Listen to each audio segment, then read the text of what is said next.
you come to the ballpark, you might get a little surprise. Tonight, the fans were surprised with these T-shirts given out to everybody that came through the gates at Citizens Bank Park.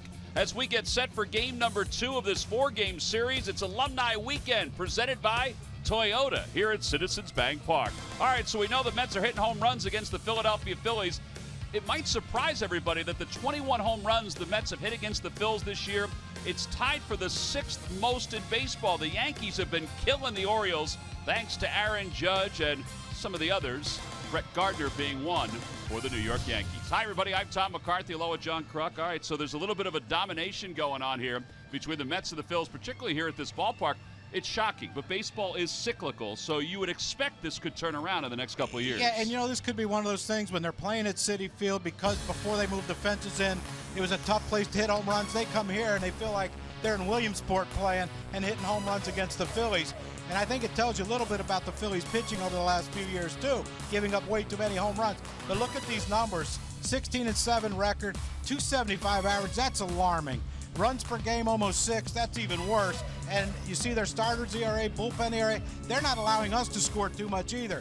You wonder why they're dominating the Phillies? All facets of the game. They're just a better team right now. All right, so they're going to adjust a little bit tonight, despite the fact that they had so much success last night. Wilmer Flores moves over to third, and they bring up one of their top hitting prospects in Dominic Smith. Yeah, a tough league. Triple away from the cycle was Wilmer Flores, and now he's going to probably sit so he can watch Dominic Smith play. Top prospect in their organization. Big kid. Look at the size. 240 pounds, 239. We'll go 240. He probably had lunch today. 6 foot 240. Playing in Las Vegas, I love playing there.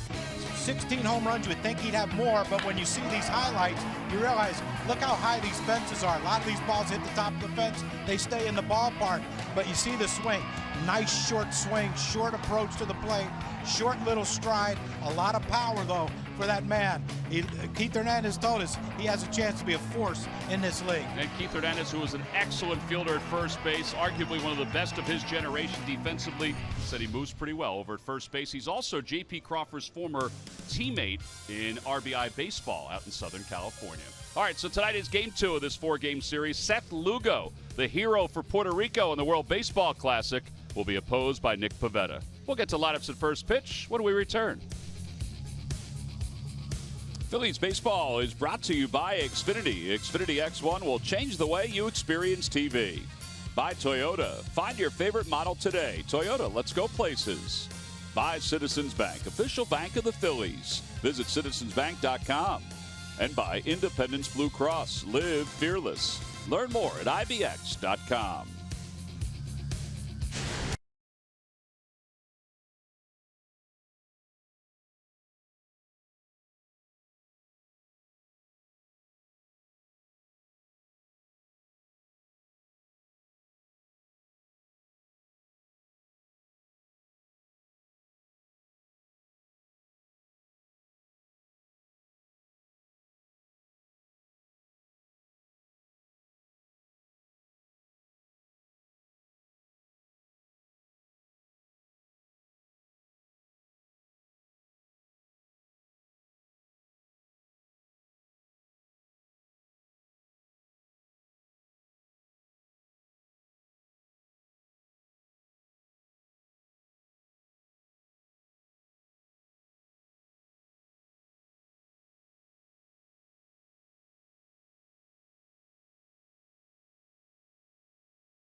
Hey.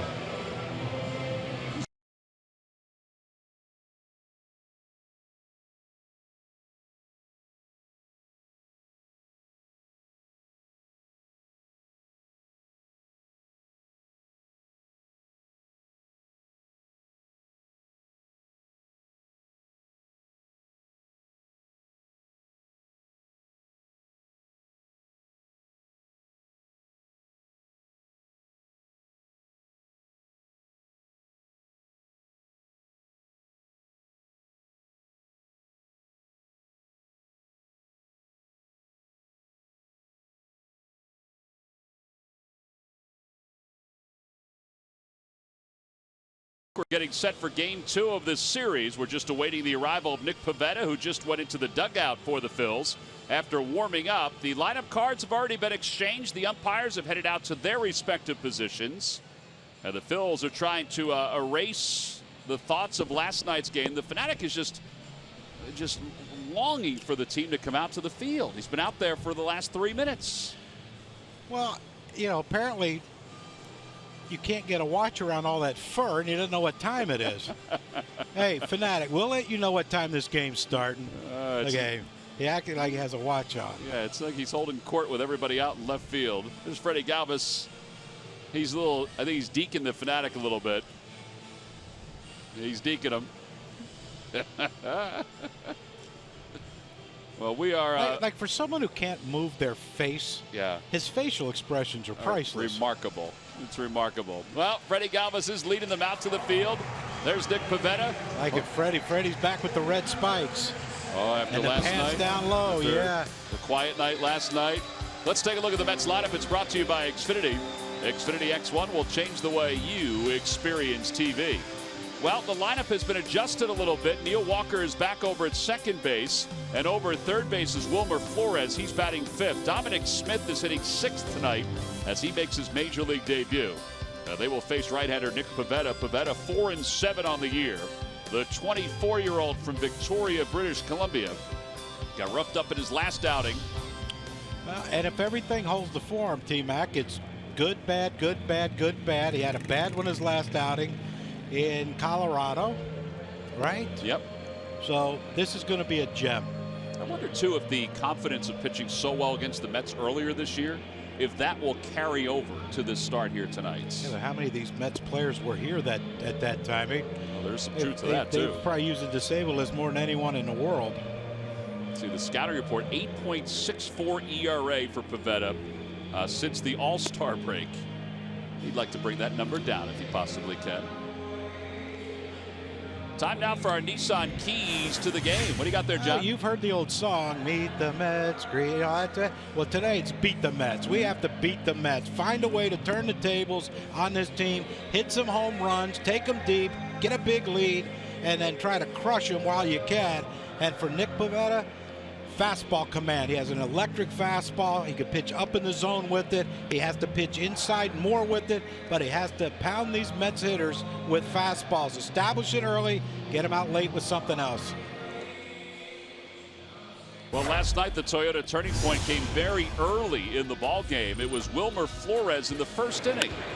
Yeah, that's probably why Wilmer's getting the start here. He's triple shy of the cycle, but yeah, first inning, yeah, we knew something was going on with Vince Velasquez. Fastball velocity 90-91, and Flores hit that 3-run homer, and that was our Toyota turning point of the game. And the way DeGrom was pitching, you figured that was over. He was awesome last night until he took that line drive off the elbow. He seemed fine. Yeah. I was walking through the clubhouse today. Pete called me in his office. Come here, I need to talk to you. Sit down. You thought you were getting called in the principal's office. I thought it was Larry Bowa revisit. I was having flashbacks and everything. And I said, yeah, Pete, what's going on? He goes, I just need to tell you something. I said, yeah, what's that? He goes, we're going to play better tonight. I'm like, well, I would hope. And he says it with such a straight face. Well, better hopefully begins right now as Curtis Granderson will lead it off against Pivetta. Granderson was 2 for 5 last night with a 3-run home run. Overall hitting .225 with 16 homers and 44 runs batted in. And the first pitch on this Friday night is taken outside. We're underway in the count 1-0. Roberto Ortiz is the home plate umpire tonight.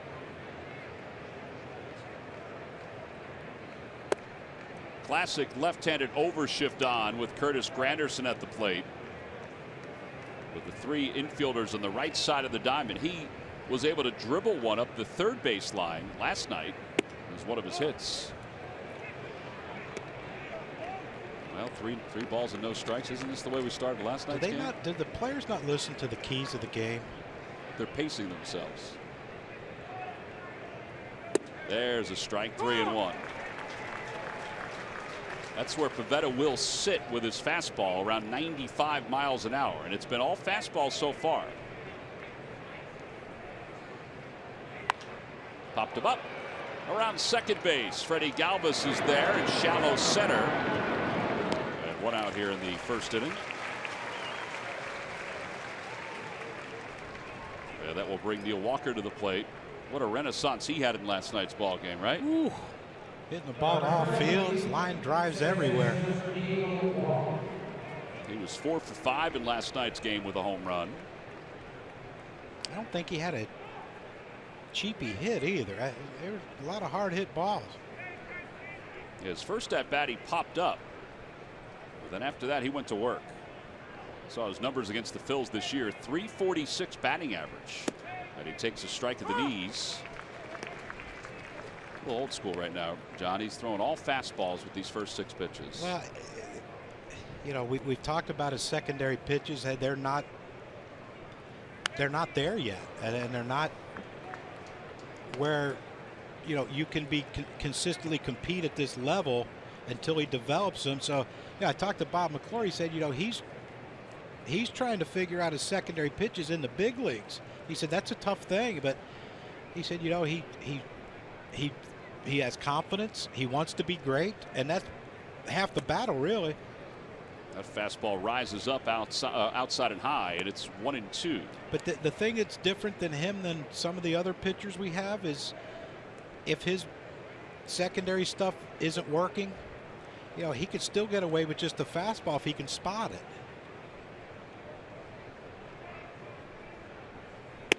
That one does not come back. 2-2. There's some hitters, like, you know, other hitters on other teams that we talked to, and they said his 94 looks like 98 because it has that late hop on it. Yeah, he is long and lean, 6'5", 220 pounds. And he runs it outside 3-2. So second straight 3-ball count.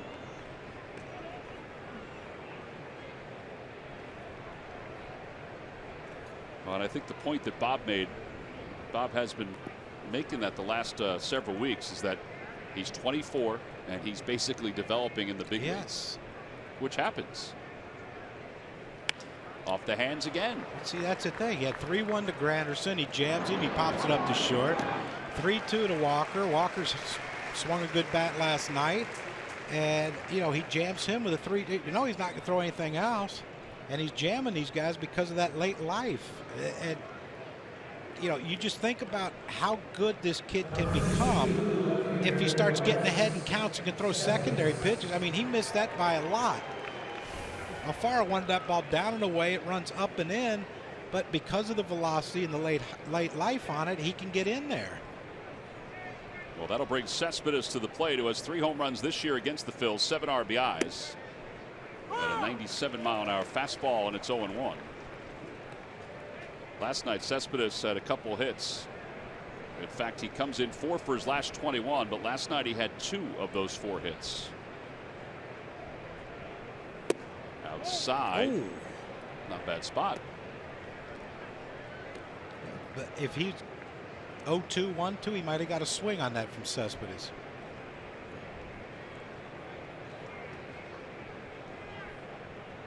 There's the first breaking ball of the night, and it's 1-2. And that's a hanger. But because he throws 96, 97, you know, there's that little bit of fear in every hitter, like if this hits me, it's really going to hurt. And so there's some give. Tries it again, and it's 2-2. And again, a lot of young pitchers, they think they have to throw the perfect off-speed pitch. Like he threw an okay one to get strike 2. He thought he had to make that perfect, and what do? Wanted it down and away, and he bounced it. That's a good pitch. 2-2 slider, and Cespedes is down swinging on strikes. It's a 1-2-3 first inning for Nick Pivetta. Throws 16 pitches to get out of it. We'll go to the bottom of the first. It's the Mets nothing, and the Phillies coming up. Pivetta off to a good start.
about to lead things off. Another beautiful video honoring the late Darren Daulton was just playing here on Fanavision at Citizens Bank Park. Nice reaction from the crowd as per usual.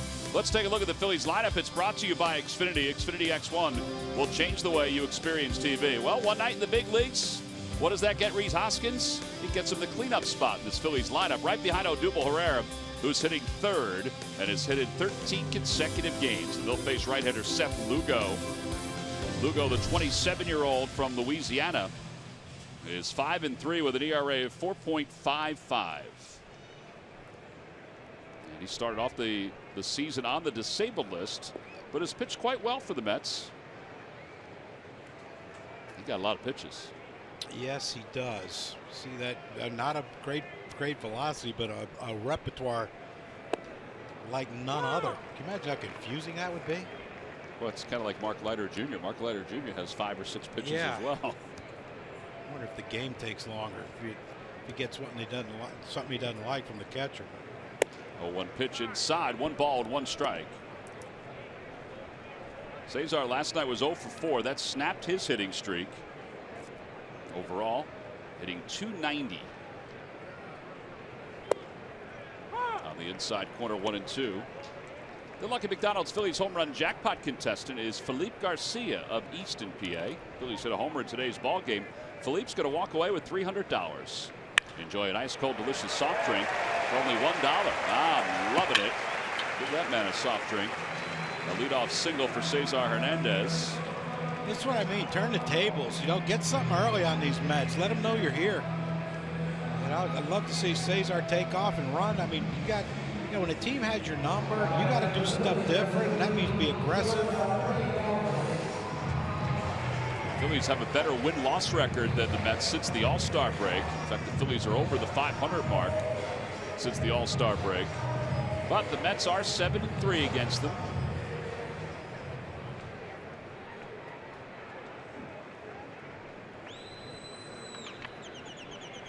Galvis takes on the inside corner 0-1. The Mets starting staff has a 5.06 ERA, which is 27th in baseball. And that's remarkable considering where they were last season with all the injuries that they've sustained. Flores from one knee goes to second for 1, and they won't turn the double play. 5-4 on the putout. A fielder's choice, and that brings Odubel to the plate.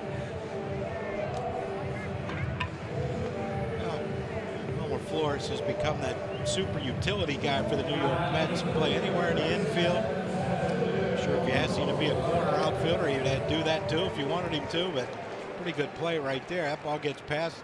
Potential of a somewhat big inning for the Phillies could have materialized, and now it's runner on first, 1 out. Now it's work for the Fighting Phils. Yeah, Odubel comes in with 12 hits during the month of August, and riding this hitting streak.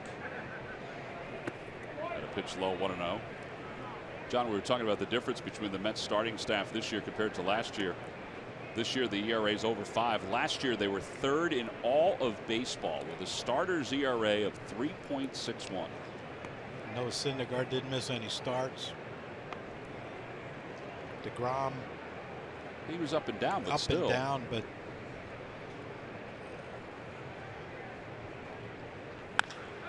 down the right field line. That's going to be in for an extra base hit. It rolls to the warning track. Freddie to third. He'll be held there. And it's another double for Odubel Herrera.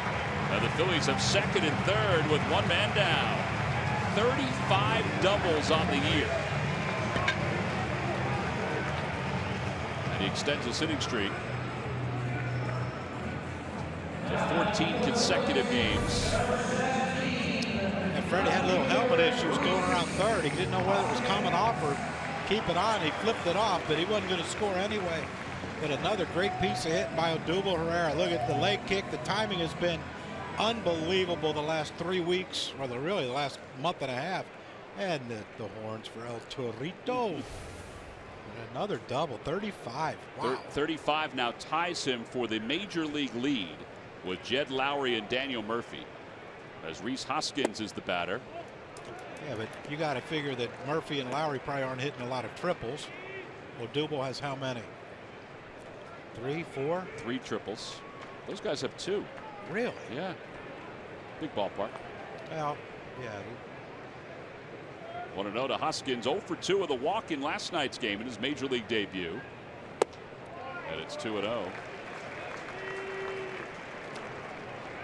A very high walk rate. Yeah, in AAA. and that's what Pete said. He said, I know, it's Jacob deGrom, but I threw him out there against him. But he said, I liked his approach. I like what I saw. So the heck with it, I'm going to hit him 4th. I said, well, there you go. Love to see him get his first knock, his first RBI, first homer right here. Hey, why not, huh?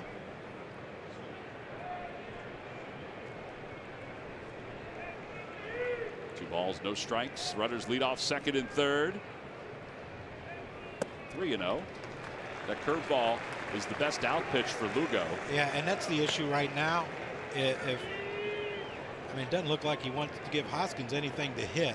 Does that surprise you? Well, it doesn't. His best out pitch is a breaking ball. Nick Williams has struggled against breaking balls since his call-up.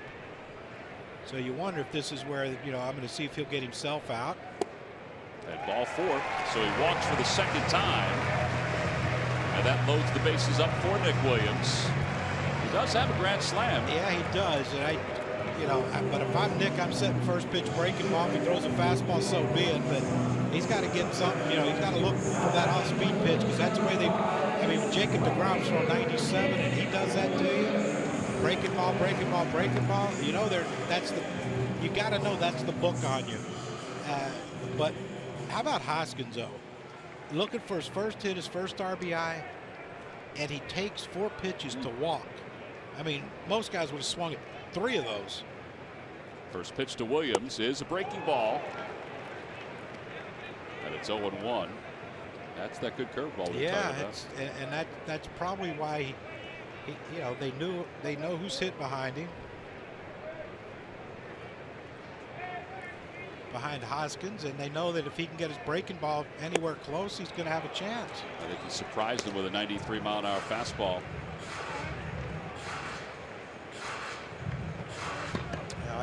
If this is a fastball, it's probably going to be up out of the zone because Nick has a tendency to chase the high fastball. If not, then it's going to be another breaking ball. No balls and 2 strikes. Lays off.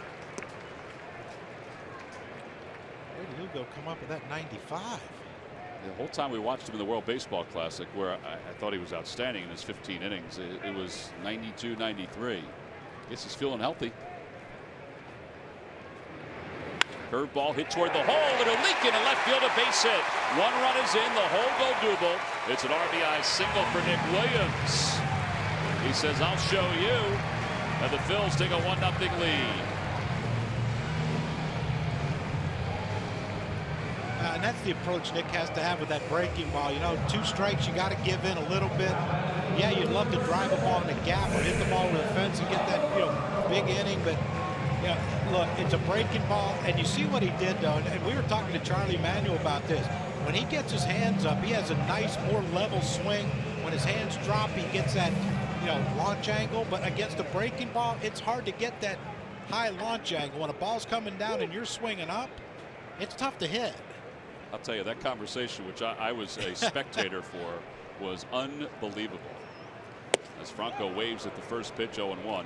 It started over by the lunchroom with John, Jim Thome, and Charlie. It continued down the hallway toward the Hall of Fame club, where Jim Thome and Charlie were walking and discussing hitting. There's a roller to second. Walker goes to second for 1. They don't turn 2. But another run scores, and it's 2-0 Phillies. All right, put it in play. 4-6 on the put out at second base. Give Franco credit. He doesn't run all that well, but he was able to beat that one out.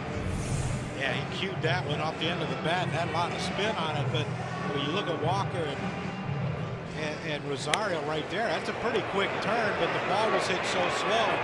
And, hey, that's a man that smelled something. and it smells like an RBI. He was running hard. Look at those dudes. Huh? Too cool for school. He can do it all. He's starting to grow on me. Oh, yeah? Well, you know why I think because the 35 doubles? Well, that, and he's, you know, raised his average 2,000 points in the last month because he's been so hot, but he does stuff that I could never, ever pull off. And it's natural.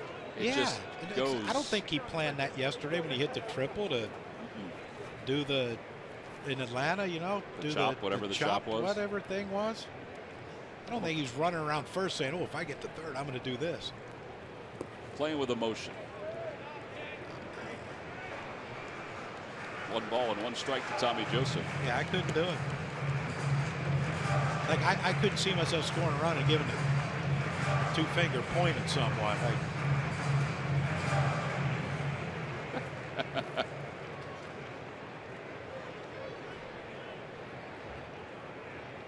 Runners on first and third. Tommy Joseph's numbers with 2 outs and runners in scoring position. wow, Chetty at Reyes. Yeah, they got Reyes, who was up on the stairs.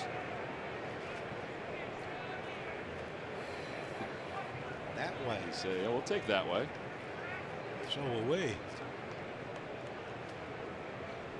Right past Tom Goodwin. And he goes right to the same spot.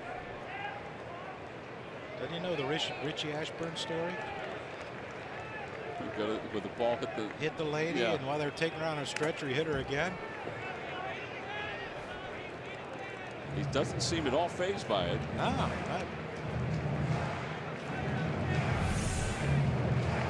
Ortiz took one, the home plate umpire, off the side of the mask. Tommy's doing some damage up there. He hadn't even hit put it on play.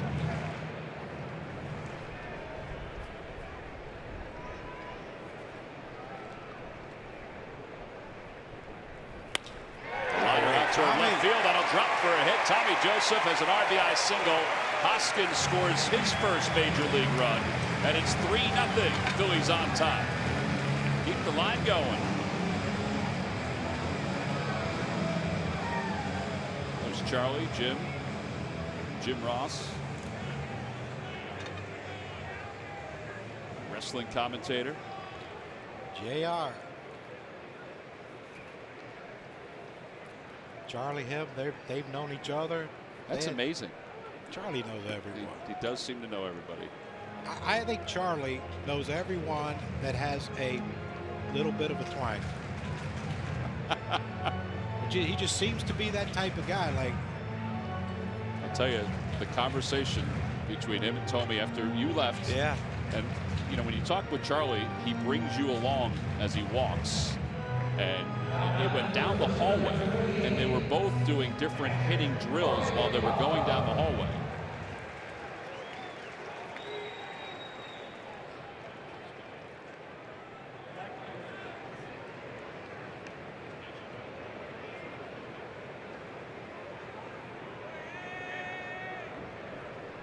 let's see if we can get Alfaro his first RBI, big league RBI.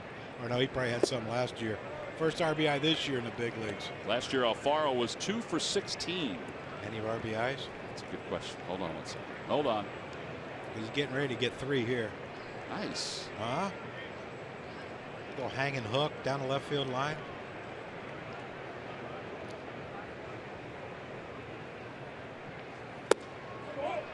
Two balls and no strikes. Should say he was 2 for 16 with no RBIs. See? I thought he had one. That's all that research I do before the game. Batting 8th here tonight.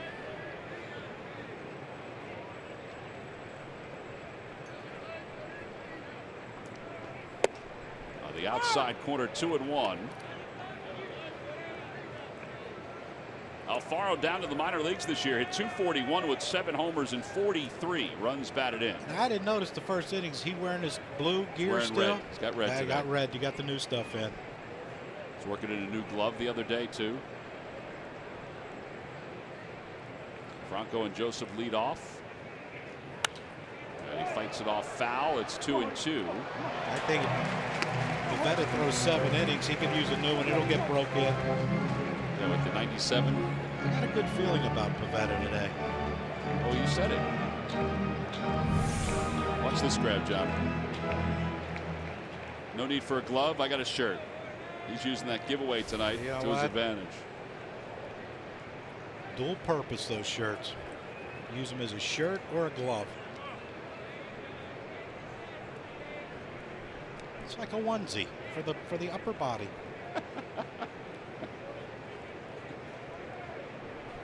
Pivetta waits on deck.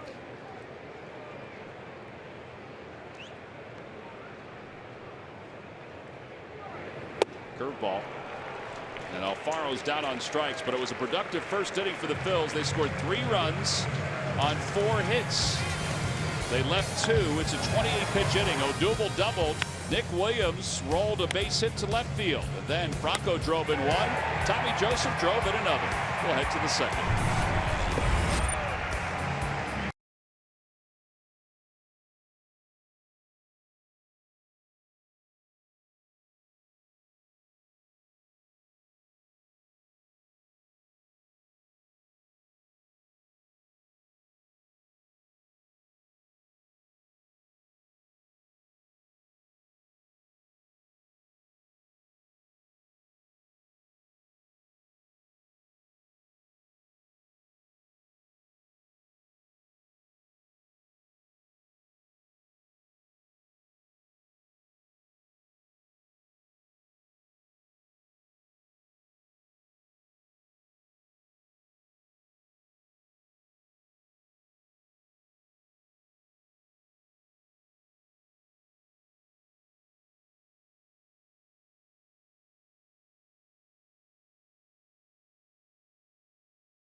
Top of the second inning.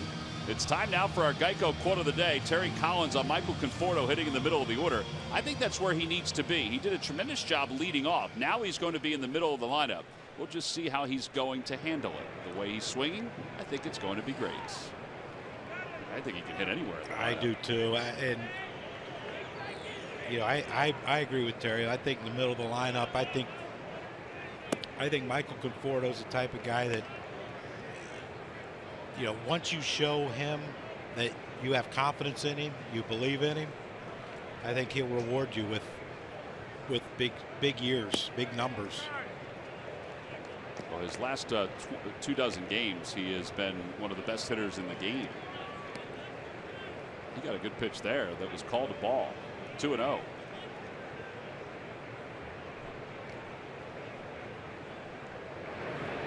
Outside, 3-0. Looks like he's lowered his hands, hasn't he? Since the last time we saw him, yeah. I would agree with that. I thought his hands were a little bit above his shoulder, about at his ear, his left ear. Now they're down just below the shoulder. Probably feels quicker to the ball that way. A little quieter.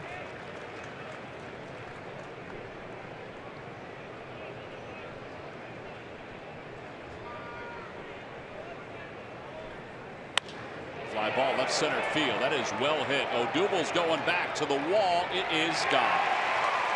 And the Mets get one back. The 25th home run of the year for Michael Conforto. Well, that has been one of the issues for Pivetta, is just giving up the long ball. And we talked about in the open the number of home runs that the Mets have hit against the Phillies.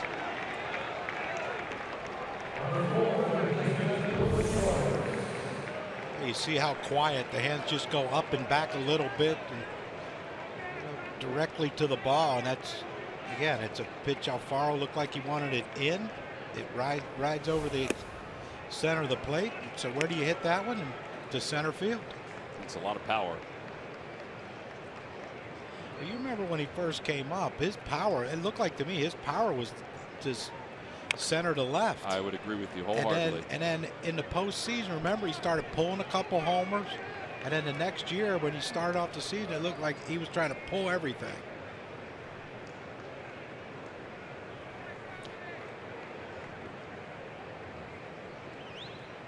No balls and 2 strikes to Flores. And 1-2. Flores last night was 3 for 5. Triple away from the cycle. Well, as you mentioned, it's the reason he's probably in there again tonight. 3-run home run in the first.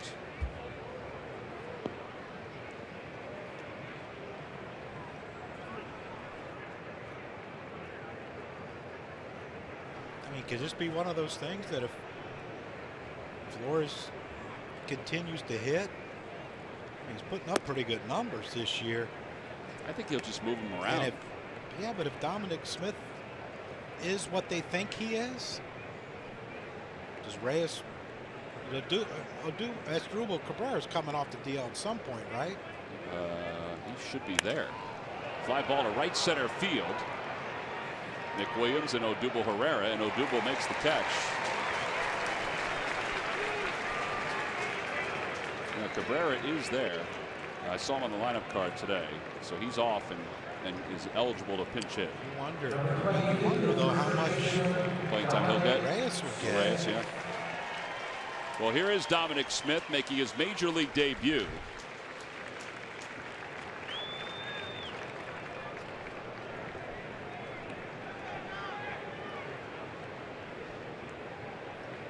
Hit .330 down in the minor leagues.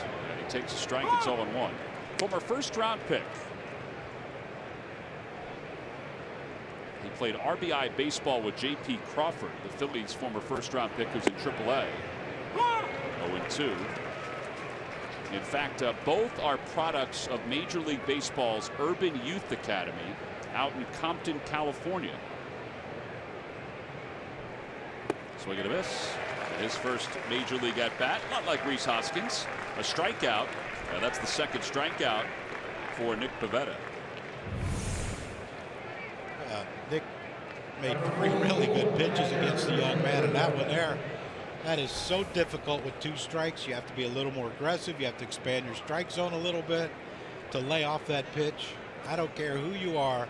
If you batted left-handed, you have swung at that pitch and missed it for a strike 3 a multitude of times in your career.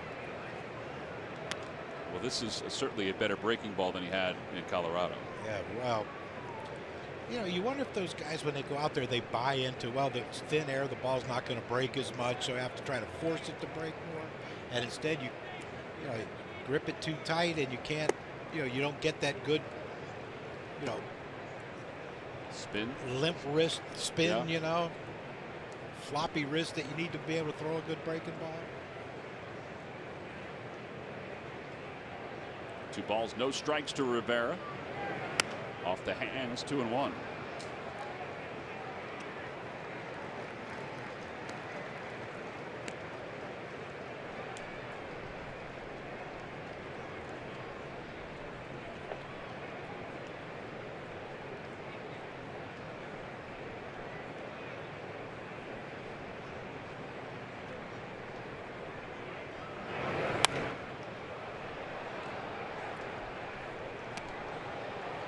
Alfaro and Pivetta know each other well from the minor leagues, where Pivetta was 5-0 this year in AAA, and Alfaro and Logan Moore were doing the majority of the catching.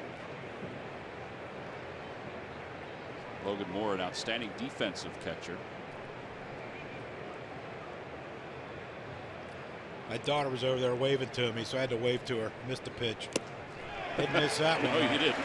Third strikeout for Pivetta. Well, he's got the breaking ball going here tonight. A run does score on the home run by Conforto. Middle of the second, 3-1. Phillies on top.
State Farm combo. State Farm here to help life go right. We look at the combination of Wilmer Flores and Jacob deGrom, what they did last night. Flores, 3-run home run, 3 hits overall. deGrom went 6 2/3, struck out 9. He's now 6-0 lifetime against the Phillies. And Nick Pivetta will lead it off as we go to the bottom of the second.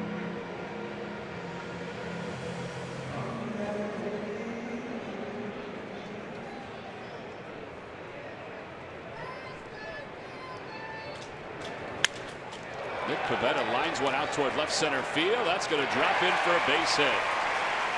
The 3rd hit this season for Pivetta. This whole hitting thing's no big deal. You know, our recent call-up, Zach Eflin had a couple good at-bats, base hit, drove in a run. Now they all want to try it. I like the fact that they're going after the early pitch, too. Absolutely. Well, you know, when you have a pitcher whose best pitches are secondary pitches, you know, you got to attack the fastball. It's not a bad swing. He let it get deep. Oh, he almost hurt himself on that throw over to first. He slipped on the bag. Let me ask you something, though. Where's he going? Yeah. Oh, he's out. He is out. Turned his ankle, Hurry, too. throw the pitch. Cesar shows bunt, and it's 1-0. Why do you think they didn't peek at that or ask for time? Do I look like a mind reader? I've spent enough time with Terry Collins, but I can't read the man's mind. Look, they're looking now. Too late. Either they're getting someone up in the pen. Ball outside, 2-0. Dan Worth is probably thinking we don't give up 3 runs against the Phillies. What's going on here? First inning, you know, we might want to get someone up. Make them pay. Popped him up down the left field line, foul territory. Wilmer Flores is over, and he can't get to it as he runs into the tarp. And it's 2-1.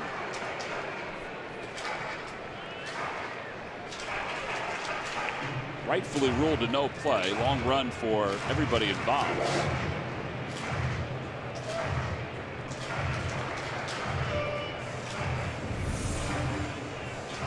See right there, the tag is on, and he's off the bag.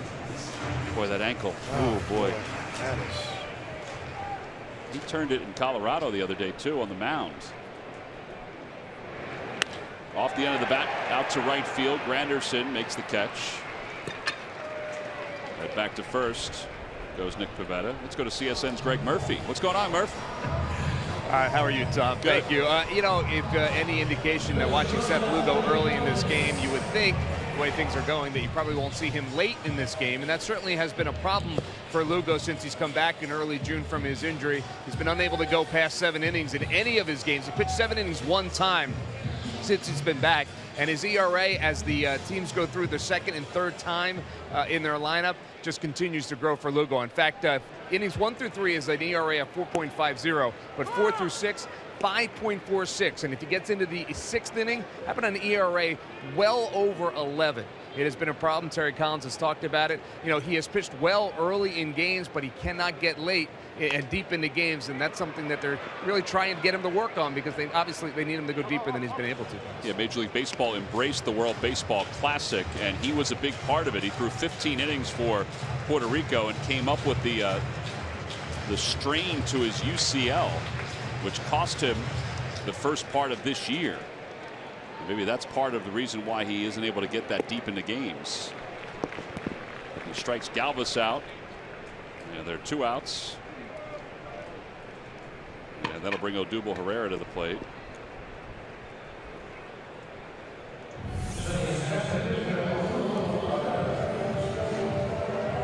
You see that pitch? Yeah, Freddie had to back out of that pitch because it was that 2-seamer, and that's when you recognize, uh-oh, this is going to come back over the or the inside part of the plate. So I got a defensive hack this one. And Freddie was just hoping to foul that one off, and he couldn't put it in play. And now it's up to Dukes. He doubled and scored his first time up, and he hits one off the end of the bat for the on-deck circle.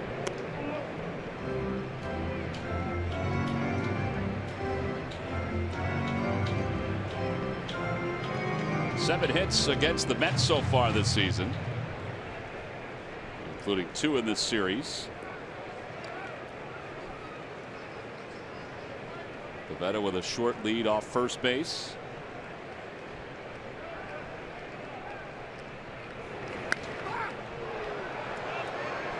He'll be over the Phillies dugout and out of play.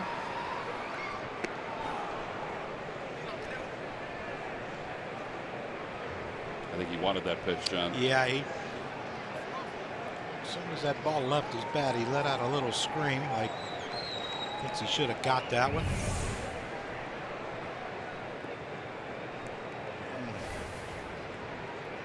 Just got in on him a hair.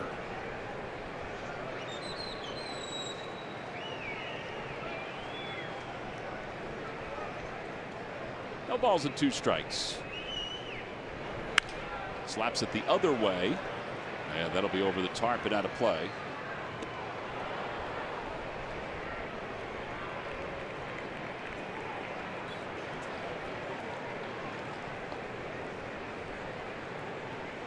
He's talking to someone. Odubel. Not sure who. Chatting with himself. Rivera was looking up at him. I don't know. We couldn't see with his mask on if Rivera was responding or.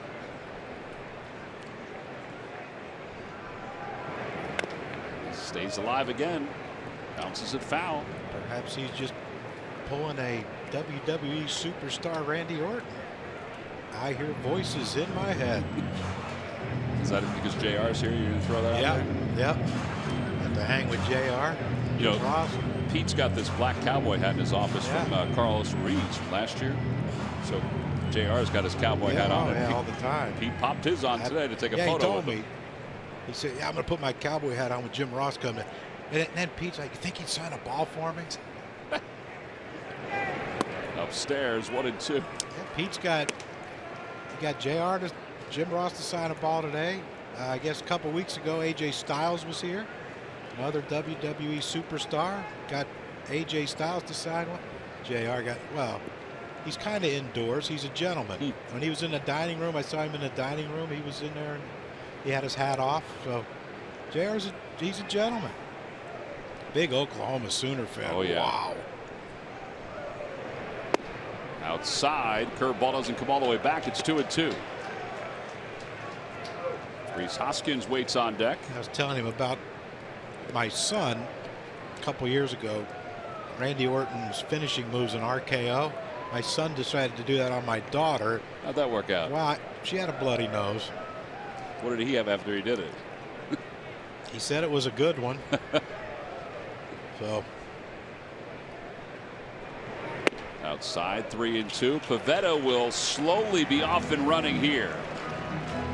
Dominic Smith asks where he should play. Yeah, this is one of those Mickey's. I'm sure Mickey's telling him, look, wait till he goes home. Wait till that leg starts going forward. The last thing you want is for Smith to sneak in behind you. And you got to let a hot guy hit. And that's Odubel right now.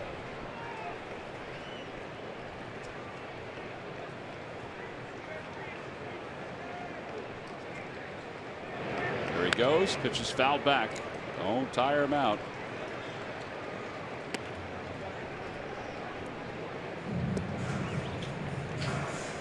This will be the 9th pitch of this at bat.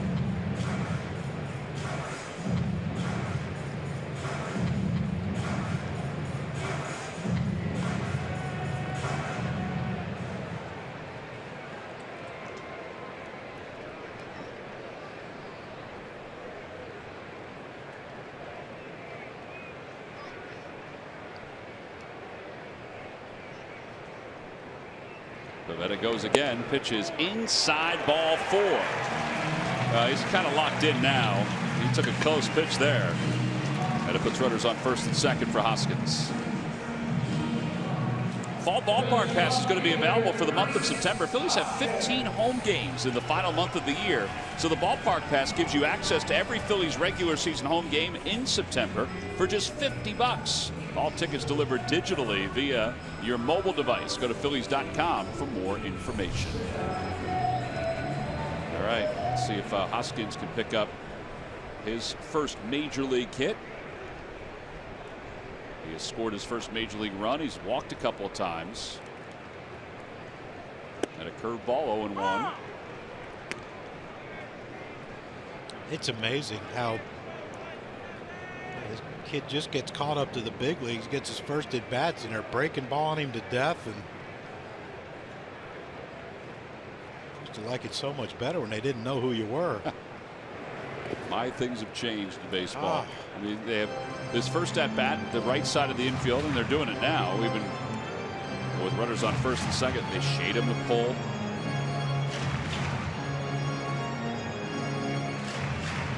Outfield is a step to the pull side all the way around.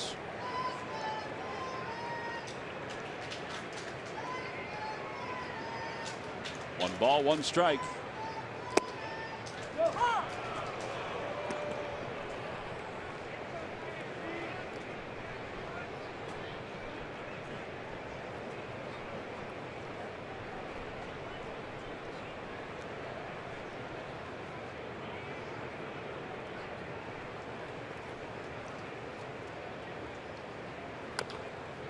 Got another breaking ball, just a bit out front of it.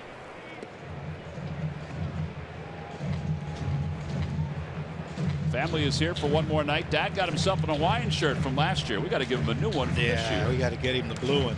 I tell you what, take a look where Juan Samuel is if we could show him. Normally with the runner on second base, Sammy is way down the line, more towards the hitter. But last night, Hoskins ripped a couple line drives down here, and Sammy's like, man, I ain't taking that chance. I mean, he's actually might be the first time ever we've seen a coach in the coach's box. I mean, Mickey's. He is not adhering to the rules at first. Apparently, he has a better chance of talking to Curtis Granderson than he does Dominic Smith at first. Swing and a miss at a slider. Third strikeout for Lugo, and the Phils leave a couple base runners here in the second. We're on to the third. It's 3-1. Phillies on top.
Fans trivia question. Log on to Phillies.com. Go to the fans section for all the information.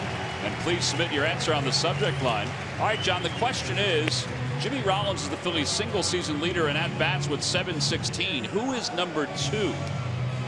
716. Who is number 2? In a season. Season. Well, I think I have an idea. All right. When you think about at-bats, do you ever think about how many at-bats is too many for you, like plate appearances, if you're not walking enough? I mean, 716 in a season. Yeah, I can honestly say I've never thought about walking. I never went up there trying to walk. It just what happened. Sometimes it happens, right? Yeah, but I never. I didn't. I guess I was very good at reducing a lot of thoughts in my head. That's a great way to go about it. Like I was always the next day, you know, that game's over. Whether you get 3 hits or none, strike out 3 times, you know, move on. It's the next day. Like we get asked a lot now about you know, of course, what's happened to Tug and Vuk and Darren and all.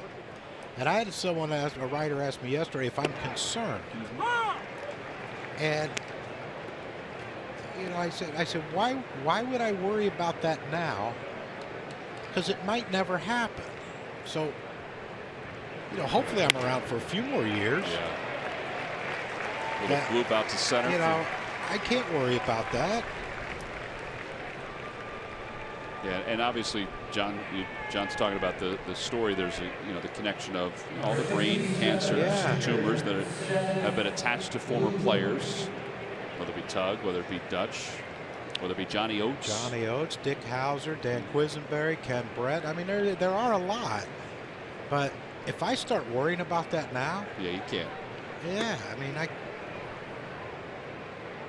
So in essence, that was your thought process as a player. Yeah, it's a different day. It's a different pitcher. I might have woke up that day feeling really good. It'd be great to compartmentalize in this game. Yeah. Lugo bunts it toward first. And Tommy Joseph will throw to first base. The sacrifice successful, 3-4. Up to second base goes Rosario. And Curtis Granderson is coming up.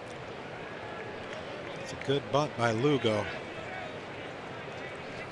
I think that's a priority next year for the Phillies. And they do work on it a lot, but I guess you're gonna have to work on it a lot more because they've struggled with it. Yeah, I don't know how you make it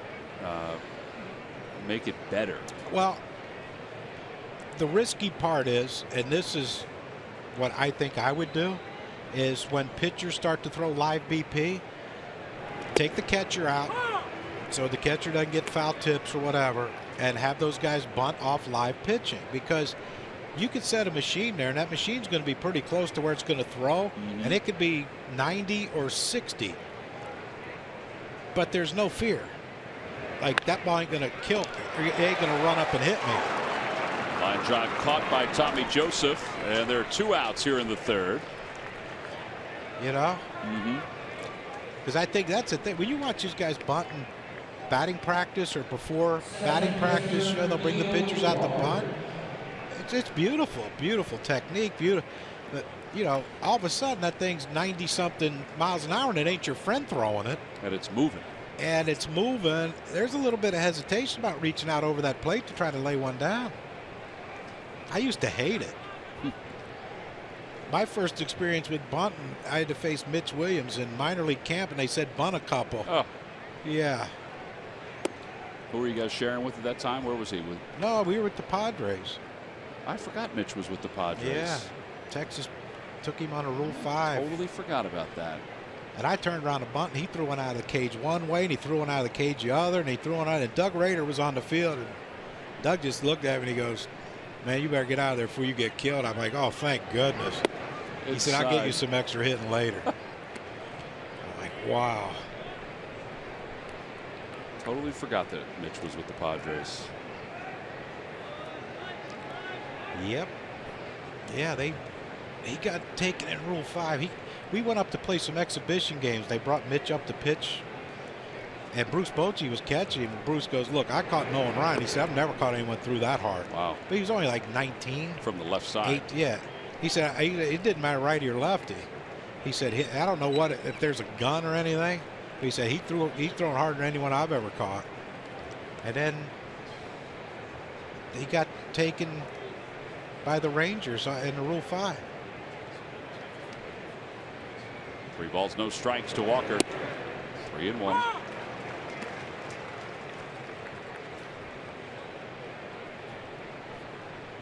Cespedes on deck. He got him with a couple good sliders.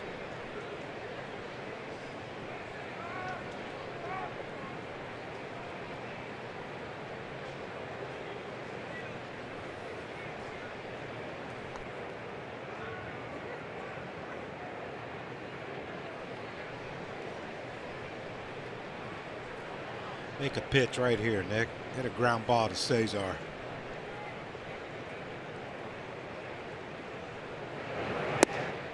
And ball 4. That'll put runners on first and second.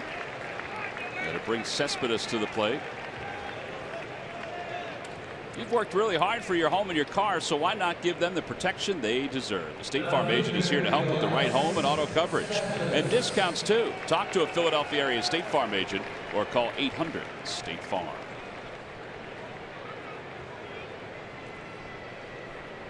All right, so last time up, he struck him out, one of 3 strikeouts. And he started him off with fastballs, but then started throwing some hooks. Curveball first and then 2 sliders. Yeah, and this where Cespedes could try to jump him early. Wow. Maybe he wants to see more pitches. I hope he doesn't get a better one than that to hit.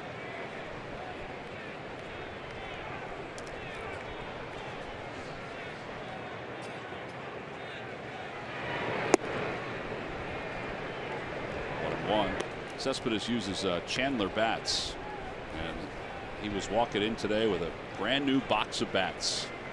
Probably visited Chandler today, which is a local company.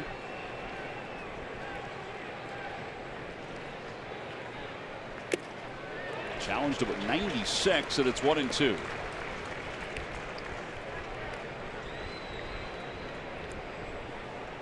I wonder if he's ever broken a toe, whacking his toes like that, but to get the dirt off his cleats. You know, most guys do it on the side. He just does full on toe. Pretty good bat speed too. Huh.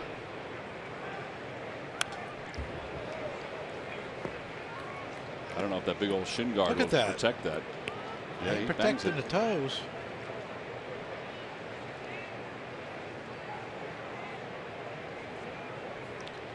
Tell you what, not for anything. He's very colorful, very decorated. So we would be able to find him anywhere we go. He lays off the breaking ball this time, 2-2.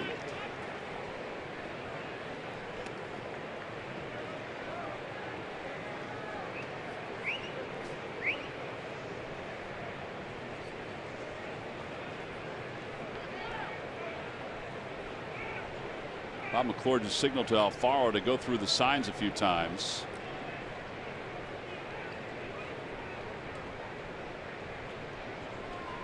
Fastball hit in the air to left center field. That is well hit, and it's not coming back. 3-run home run, and the Mets have now taken the lead. It's 4-3. Second home run allowed by Pivetta. Oh, he challenged him twice with fastballs. Once, Cespedes let it go by. The other time, he fouled it off. The third time, he didn't miss it.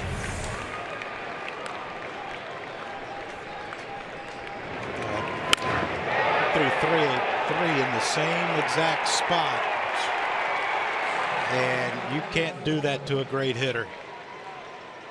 You just cannot throw the same pitch in the same spot 3 times in an at-bat and not expect one of them to get hit hard. All but one of the runs the Mets have scored in this series have been thanks to the home run. That one was an estimated 429 feet. Conforto homered his first time up. Well, I guess those new bats helped out today. I guess. Maybe we can get some of our guys to borrow one.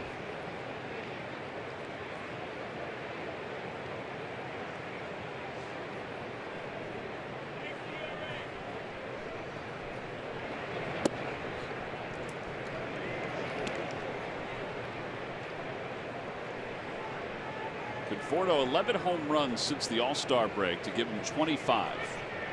The whole home run derby thing, which he didn't participate in. People be concerned about what it does to your swing. Well, he has used the time since the All-Star break to better his swing. Cespedes, with his 4th home run of the year against the Phillies, has given the Mets a 4-3 lead as we go to the bottom of the 3rd.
Baseball is brought to you by your local Ford store. Check out every new Ford car, truck, and SUV crossover at buyfordnow.com today.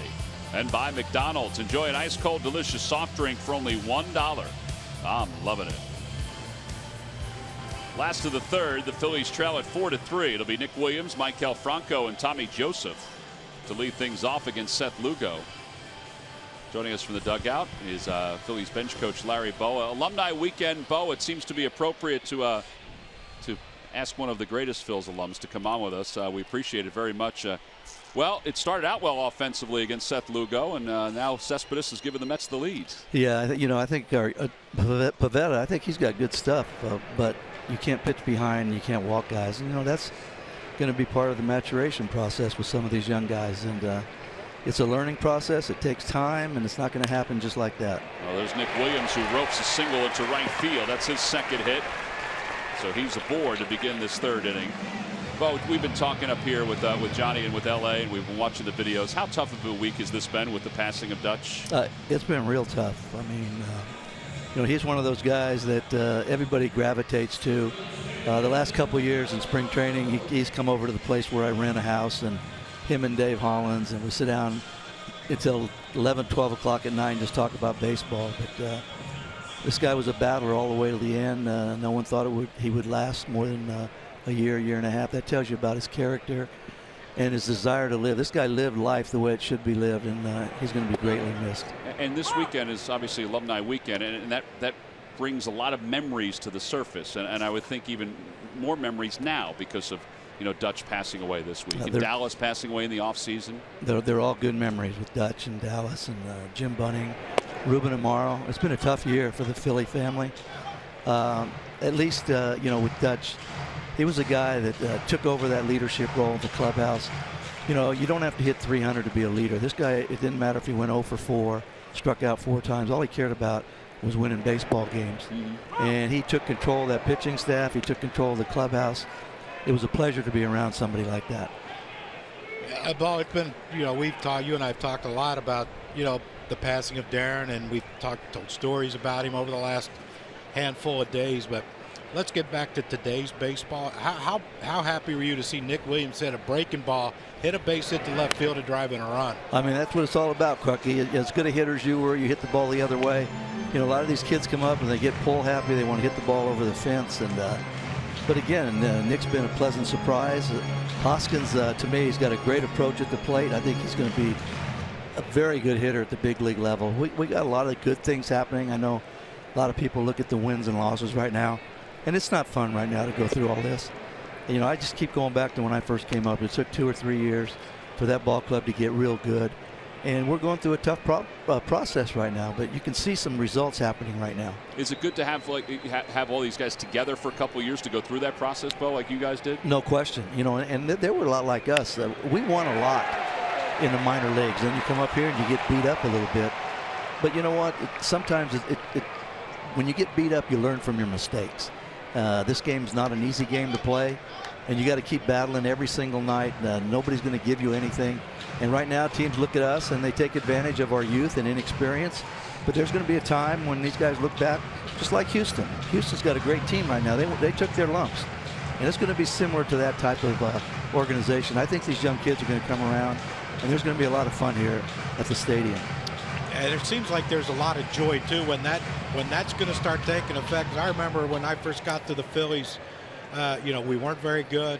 We took our beatings. We took our lumps. We added some players and, became a championship caliber team. And, we would sit there after games and just oh, this team used to kill us last year, and they killed us, and they killed us. Remember, they were talking trash, and it was so rewarding to just whip up on them.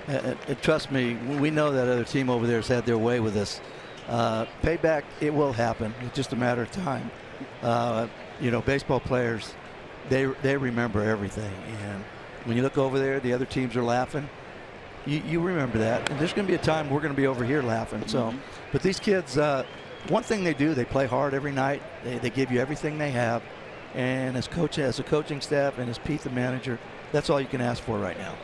Well, how remarkable is it that, June 1st, Odubel was hitting 219 or something, and now he's hitting almost 285. I tell you what, Crucky, if there's a book on how to get him out, I'd like to read it, because I've seen him hit balls that almost bounce. I've seen him over his head. I see him in. I see him away. When he's focused, this guy's as good as anybody, and he plays center field as good as anybody. You know, he's one of these guys you build your club around, and with the guys in AAA and a guy like Rhys Hoskins and Hernandez and Galvis, you know, Williams.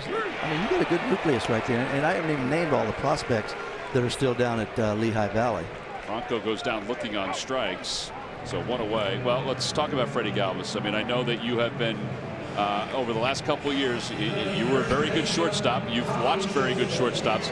He has turned himself into a very good defensive shortstop. He's as good as anybody, I'm telling you right now. And I'll tell you what, Mac, this kid has a great work ethic.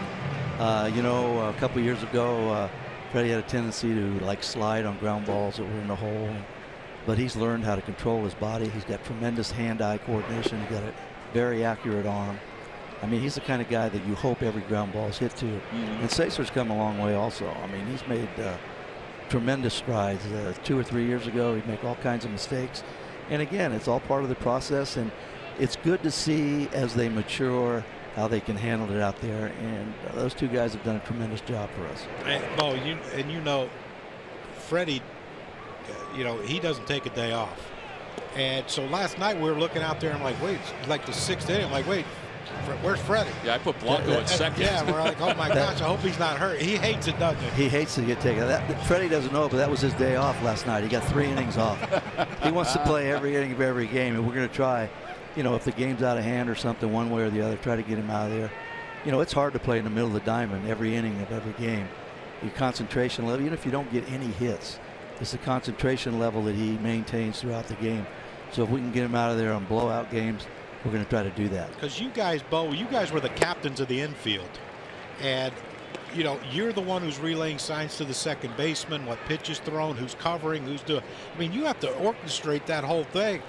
And then you know, 5 minutes later, you got to figure out how to get a hit. Exactly. I told him, I said, you know, if you go 0 for 4 and maybe strike out 4 times, when you sit in your stool at the end of the day, you should be fried. Just the mental part, like you said, of every pitch, backing up every play, everything like that happens, and you got to be on your toes. Well, how about this? Nick Williams just read this ball beautifully off the bat of Tommy Joseph and scores on this double to tie the ball game up at 4. Well, I tell you what, that's a good read right there. We all know that Nick last year in spring training made his share of mistakes. So again, it's a process. You hope they learn by their mistakes, and Nick's still relatively young, and it's a lot different, you know, when you're playing in front of a big league crowd as opposed to playing down in AAA. Nobody reads about it except Lehigh Valley. Up here, it's all over the place, MLB, right. ESPN. So when you make a mistake, you read about it the next day. Hey, Bo, I don't know if you noticed that when you were watching, but Tommy Joseph was coming into second base. Did you see who was covering second? No, I didn't. Curtis Granderson. See, that's a veteran right there that's been through it. And if you think about it, Crucky, nobody should ever be standing around, no matter where the ball's hit. There's some place to go, some play to back up, and that's a tough thing sometimes to tell these outfielders. When the ball's hit over to right field, the left fielder should all the way be down the third base side. If it's hit to the left, the right fielder should come in. There's a place for everybody to go, and it's like an orchestra. You know, you orchestrate it, and in spring training, it's easy to do, but up here, sometimes they get caught up in the crowd and everything, and that separates the guys that stay up here. You know, John, as you well know. Yeah, but we're just showing it right there. After, I guess that's Neil Walker got the relay throw from Conforto. He threw it to the cutoff man Smith, and Granderson is literally 10 feet maybe from second base. So if Tommy made a big turn, he's out. He's out. There you go. Exactly. Alfaro hits a hanger to left. Joseph will hold up at third, but Alfaro's got a base hit. There's a lot of good things tonight. I mean, I know that it's only 4 to 4, but a lot of these young kids have come up here, and you know, the first hit's always hard to get. First time in front of a big crowd. It's a very enthusiastic crowd. These fans, they understand what the process is. They see light at the end of the tunnel, and it used to be a train coming at us, but I think there is light at the end of the tunnel. Hey, Bo, you can't be stealing the 76ers trust the process stuff. So. No, you know me, Crucky. I mean, I'm very impatient, but I always revert back to 70 and 71 when I was an out, and we got beat up every single night. And a couple times I go home at night and I say, hey, man, be cool, because you went through this whole process yourself. How many times in those years, your early career, did you go home and say, "There's no way I can play here. They're going to send me out"? Trust me, more than you can ever remember. Every day I went 0 for 4 or something. I said, "Today's the day. Today's the day." I remember Ralph Bernstein, one of the writers, said Bo would have trouble hitting at Williamsport, Pennsylvania. I think I was hitting about $160. And, he was right. I couldn't spell hit. But, again, determination and hard work, and I try to get these guys. They all have great ability, but you got to work. You got to work hard every day. Well, Bo, obviously this is Alumni Weekend. You have work to do. You were part of 80, 93, the opening of this ballpark. When you see guys that you played with, coached for, I mean, what comes back? Well, usually it's guys like Crucky and Burrell, and, I used to write them pretty hard, and they come back and say, I want to thank you. Now I understand what you meant. But when it's happening, they're calling you everything but a gentleman. But after the thing proceeds and they come out to be real good baseball players, to be a part of it is very rewarding to me. And to see these guys come in and say, "Bo, I know what you meant now." Yeah. I said, "Why didn't you know what you meant when I was doing it?" So that's the way it is. Well, because you're talking about me and Burrow. We're not very smart. But you were good players. Well, very good. But it is so true. It's like, I would go home, like some nights in San Diego, he would call me in, "Why didn't you got to do this?" Oh, yeah. And I'm like, I go home and I'm so upset with you. I want to kill him. And then I go home and about 4 in the morning, I'd go, "Golly, that SOB was right." And it used to just bother me to knowing that he was always right. I'm just glad that you and Burrell and Hollins never took a shot at me, because I wouldn't be standing right now. Well, Bo, we appreciate it. We'll catch up again. Thanks for coming on. All right, guys, take care. See you later. All right, okay. Larry Boa joined us in the dugout. I didn't want to let him go, A, because he was excellent, but B, because the Phillies have scored some runs while he's up on the headset. I tell you, Tommy Joseph had a hit last night. He's struggling coming into this series. Got a hit last night off DeGrom. He's got 2 hits tonight. Hit that ringing double right there to score Nick Williams. And Tommy has been hearing, when's Hoskins coming, when Hoskins coming. Well, what position is Hoskins playing in the minor leagues? His position. So he's probably thinking, I have to get 4 hits in this one at bat if I'm going to stay here. They're going to get rid of me. They're going to bench me. I'm going to be a bench player. I'm going to be a pinch hitter, not right. But when Hoskins comes and Hoskins in left and he's at first, it seems like there's just been a weight lifted off his shoulder. Like, I can relax now because he's not here to take my position. But with that being said, he's accepted this challenge now, and he has to understand that Aaron Altherr's coming back at some point. Well, Cameron Rupp was telling him today, well, this is the way folks were for you last year. And he went, nah, it's not the same. 3-1 pitch to Cesar. It's in there, 3-2. This is yesterday. Tommy Joseph and Hoskins taking throws over at first base. For a while, they were just chit-chatting. Tommy gets it. As a person, Tommy gets it. Yeah. But, I talked to Tommy yesterday for a little bit. And, he does get it. He understands, though. This is a what have you done for me lately? It's not what you did for me a week ago. It's not what you did for me last year. It's, there's really only one guy in this team that you can say is kind of secure, and that's Odubel, because he has a multi-year deal. But, some of these other guys, like, this is, you have to prove right now until the end of the season, I deserve to be here. Well, there's ball 4. That's a tough pitch to take right there. And Hernandez draws a walk. Dan Worthen's heading out. The bases are loaded for Freddie Galvis. Dan in his trot right there, yeah. Yeah, but Larry, and I've said it, and I'll continue to say it. I don't get where I was. I didn't get to where I'm at without Larry. And I had minor league coaches along the way that helped me greatly. But man, it was like my second year in the big leagues. I hit over 300 my first year, and I thought, this is easy. I got this game figured out. I didn't realize, and it made me feel awful, but I didn't realize how stupid I was as far as the knowledge of playing the game of baseball until I had the opportunity to sit with him. And I used to go in his office. I didn't care what, other guys, oh, look, he's in the manager's office. A lot of times I was in there getting yelled at for doing something stupid. But it was no matter what I was being yelled at for doing stupid, he taught me while he was yelling at me. Well, it's great that you realized it. I'm not at the time. But I I'm saying wanted to kill him. but when you saw him again when you were at the Phillies, you realized it at that point, right? Well, I knew after he left. And, you know, he told me after he got fired from the Padres, he said, I'm going back to Philly. I'm going to find a way to get you there. Wow. And I said, please do. Certainly worked out for both. Yeah, it's a nice security blanket when you walk in the clubhouse and you see Larry Bowen, you know, guy that you played for. But other than that now, he tried to keep me in AAA one year. They sent me down. 6 days I was down, and I was raking. I went because I wasn't getting to play, so I was down. And I was killing it. And I'll tell you at the end of the next inning. Galva strikes out. Phillies leave them loaded, but they do get a run to tie it up. We've played our first three. There's an awful lot of fireworks. We'll go to the fourth.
Top of the fourth inning, Phils and Mets. Time for our cold hard fact presented by Clean Crisp Coors Light.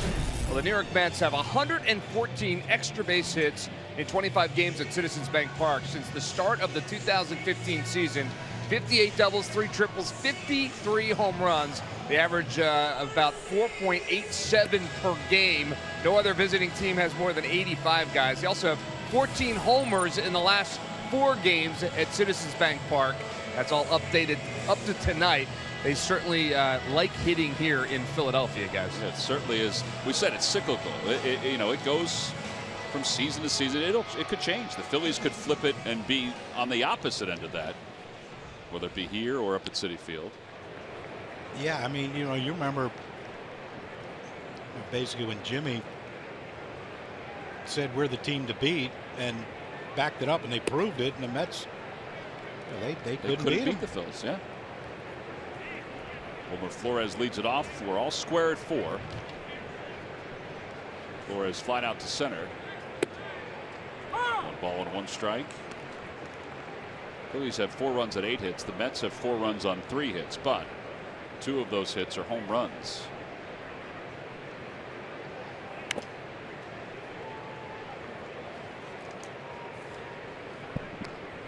So anyway, get back to Larry. Yeah.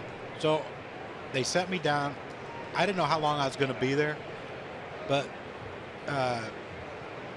and for 6 days I was You're mad. Killing it. I was hit. No, I was happy. I was playing, and I was killing it. And I'm on third base. Larry's coaching third, and he's like, I think it's your last day here. All right, whatever. Well, then I found out later that he was trying to talk. Jack McKeon called him. He said, we need him back up here. and I was hitting for 6 games. I was probably hitting about 600 or 700.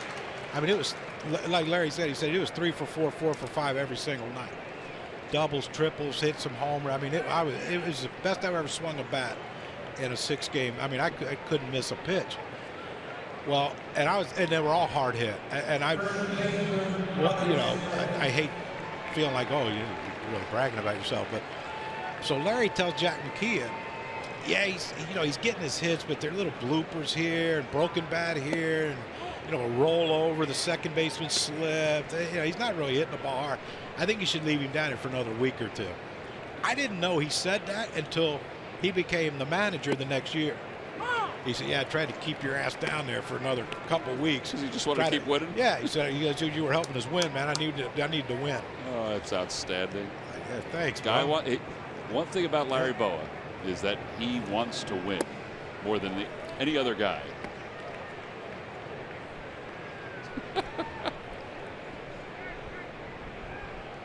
Two balls and one strike to Dominic Smith, who struck out his first time. But it's 2-2.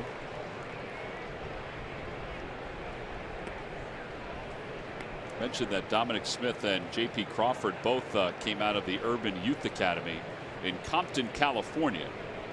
The first Urban Youth Academy opened in 2006, sponsored by Major League Baseball. That was in Puerto Rico.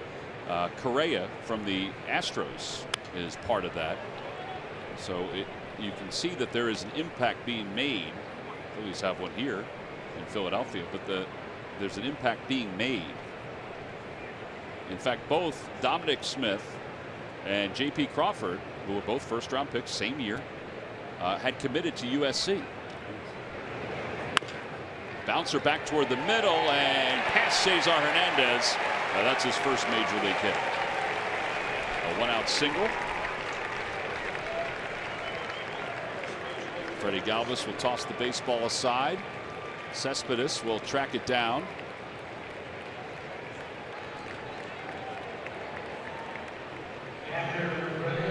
Smith is wondering, what are they going to do with that baseball? Well, Cespedes acted like he was going to throw it up in the stand.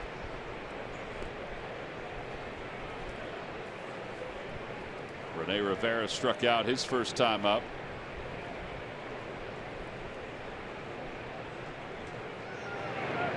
Curveball hit back toward the middle. Galvis has it, flips to Hernandez for one. Bare hands the throw over to first. They are good out there. Well, they've known each other since they were 11 years old, and sometimes it looks like they've known each other since they were born. It's remarkable their feel for each other on the field. 6-4-3 double play. Galvis, he better win a Gold Glove this year, to Hernandez. And we'll go to the bottom of the fourth.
By Toyota. Find your favorite model today. Toyota, let's go places.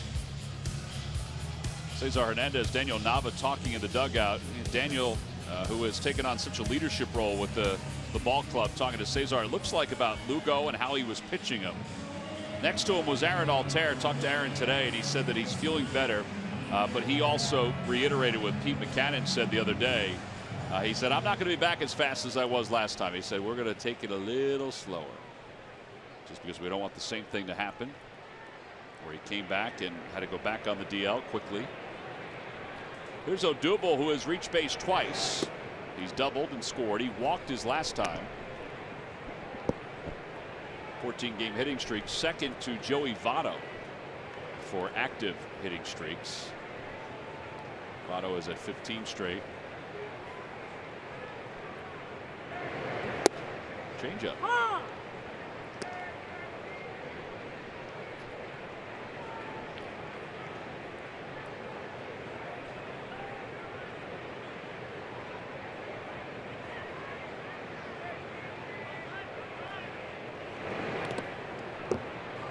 Take it with them. MLB.TV Premium is back and better than ever. Watch every out-of-market regular season game live for the rest of the year on over 400 supported devices. Plus, get a free subscription to At-Bat Premium, the #1 app for live baseball. Blackout and other restrictions do apply.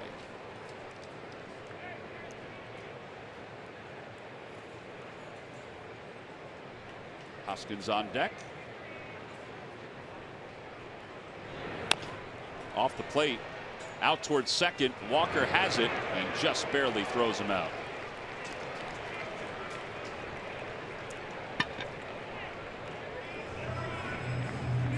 So Rhys Hoskins is coming up. See our scoring summary. The Phillies jumped out to a 3-run lead in the first. Tommy Joseph had an RBI single to finish off the scoring. Then the Mets started to hit some home runs. Conforto solo shot, and Cespedes in the third, a 3-run shot. Phillies got a run back to tie it at 4.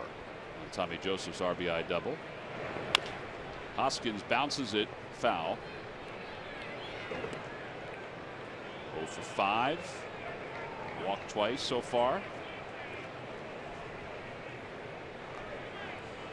Well, Dominic Smith got on the board with his first hit. How about Hoskins right here?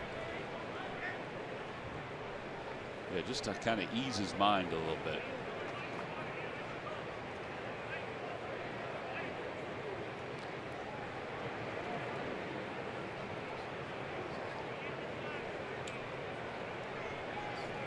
Hoskins down in the minor leagues.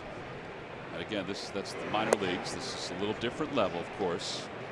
He'd strike out every 16 or so at bats. That's pretty good. He'd walk every 14.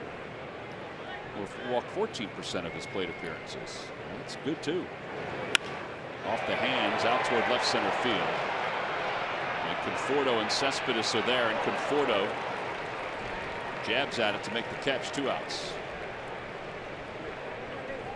And Nick Williams is coming up.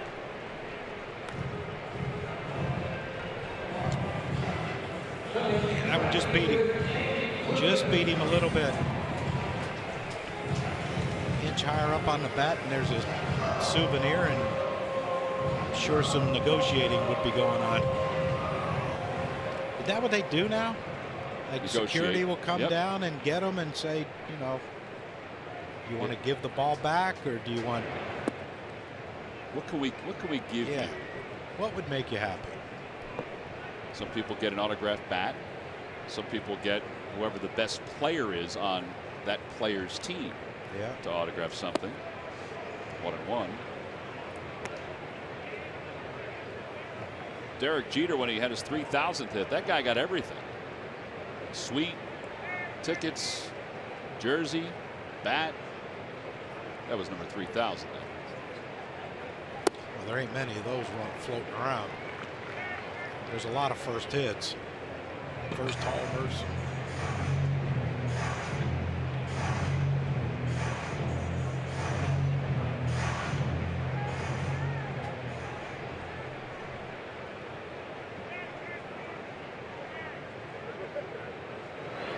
Way upstairs, 2-2.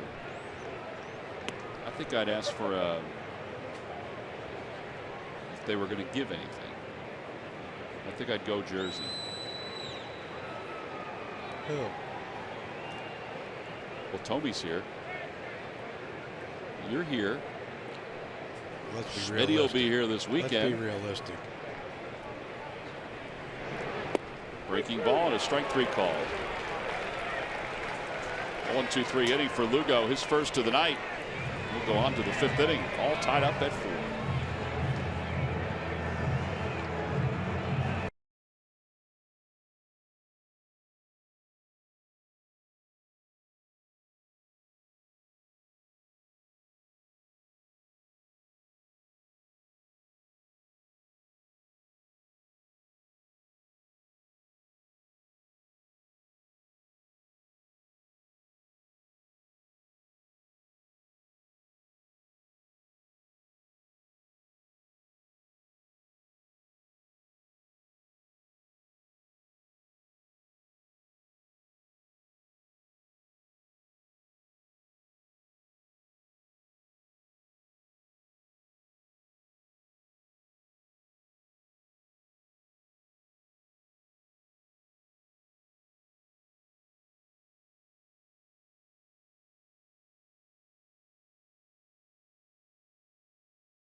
Form of lost working hours by ordering the Fellows Air Max Pro Air Purifier. It cleans the air of toxins and allergens and clears the air for your employees. Literally, nobody does it better than who but W.B. Mason. Rosario leads it off in the top of the 5th inning, and it's a 4-4 game. Nick Pivetta has struck out 4 so far. He's allowed 2 homers. 1-1.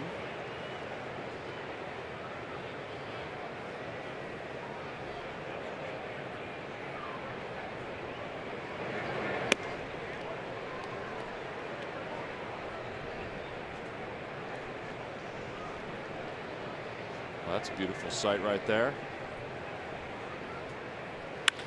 Rosario lines it to left, and it gets kicked off the glove of Hoskins. And Rosario will hold up at first. He was kind of caught in between there, whether he should dive for it or just play it on a hop. He did the right thing. Keep it in front of you. Keep the double play in order always. Of course, with Lugo pitching and laid down a great bunt his last at bat. Chance of a double play or slim, but could have got started off an ugly inning if that ball gets past him. Rosario gets to at least 2nd, possibly 3rd. Lugo bunts it toward Tommy Joseph. Guy's putting on a clinic tonight, Bud, isn't he? Sacrifice 3 unassisted.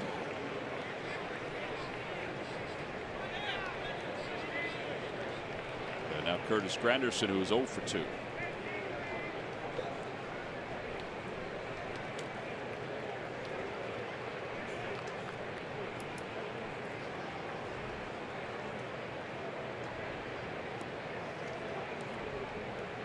Alfaro out to talk to Pivetta. It's a long conversation.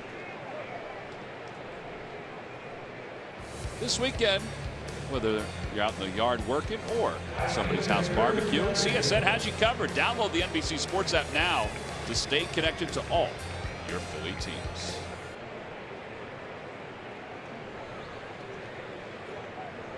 Granderson is ready. So is Pivetta. Phillies have the shift on again. It's 0-1. Galvis is keeping Rosario close at 2nd.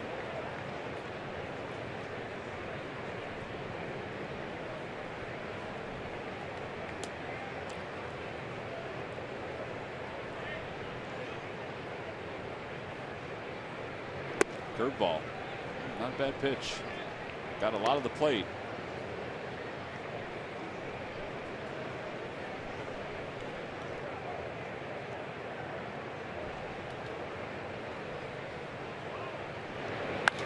Popped him up. He made a good pitch in the first inning to him, and now he makes a good pitch here. And just what you guys were talking about, you and Larry Bowa before. Everybody was moving. Galvis was over covering third. Pivetta finally went over to cover third. Yeah, that's what always fascinates me when they say, oh, we're going to move a center fielder to left fielder to save his legs. But you have to run I always thought the same amount. I watched Freddie. Freddie, of course, with Granderson hitting on the shift, so he's basically playing second base, and he has to run over. Pivetta really busts it to get over there just in case the ball drops. Rosario wants to, get a little crazy and try to get to third. Someone's there. You don't just let him have a free pass to third base. Walker lines one to left field. It's going to drop in front of Hoskins. Rounding third, heading for home is Rosario. The throw to the plate, not in time. And it's an RBI single. And the Mets retake the lead. It's now 5-4. Well, you wonder what the toughest part for somebody making the transition to the outfield is. Maybe that's part of it, is the throw from. Yeah, a whole different throw. You have to really stretch your arm out. First base, it's, the farthest throw you're probably going to have to make is 90 feet. In the outfield, though, it's a longer throw. You use a longer arm. You see how short he is with that throw, and that's why he has that tail. And that's something that, if he continues to be a left fielder, it's something he's going to have to learn, maybe a little different throwing motion to get more on top. A longer arm, a more extension in his arm. I like to throw from first base to second base like that. You can do that. You can throw short. But I remember when I was bouncing back and forth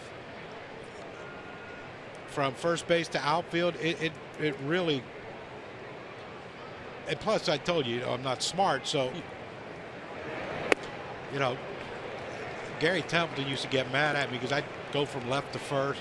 Someone hit me a grounder, and I'd have that long outfield arm, and the guy's bearing down on him, and I would throw it straight over top, and I would airmail it to the left fielder. He used to get so upset with me. Blocked by Alfaro, but Walker realizes and goes to second. The throw goes into center field. Well, this inning is not going particularly well. It'll be a wild pitch and then an E2.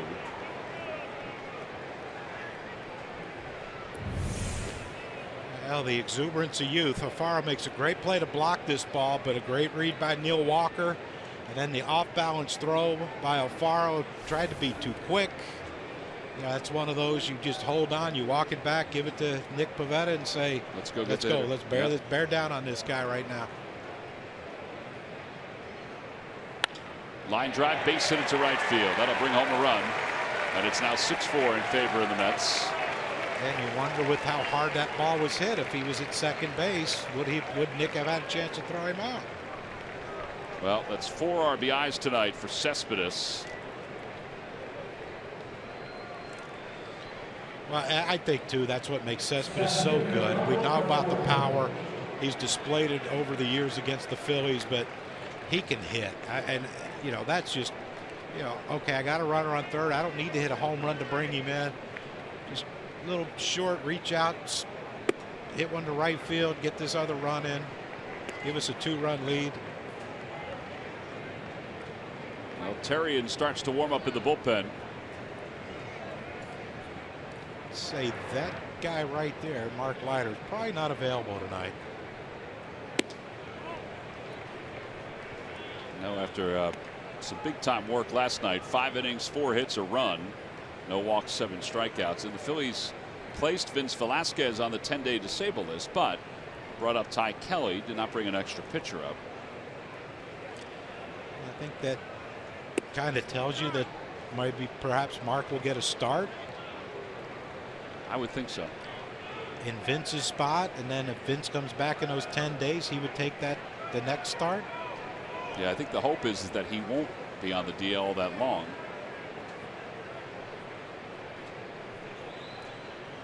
Three 3-0 to Conforto. Got to be careful here.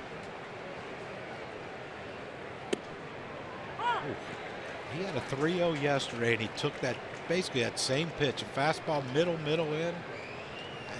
for sure thought they would turn him loose, especially with 2 outs. Yeah, already up by 2. He walks. First and second, 2 men down. And Wilmer Flores will be the hitter. Bob McClure looks like he's about to come out. Alfaro first goes out slowly.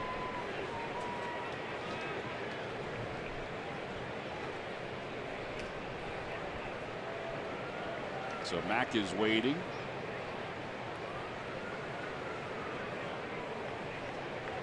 Maybe it's Pete. Yeah, that's going to be it.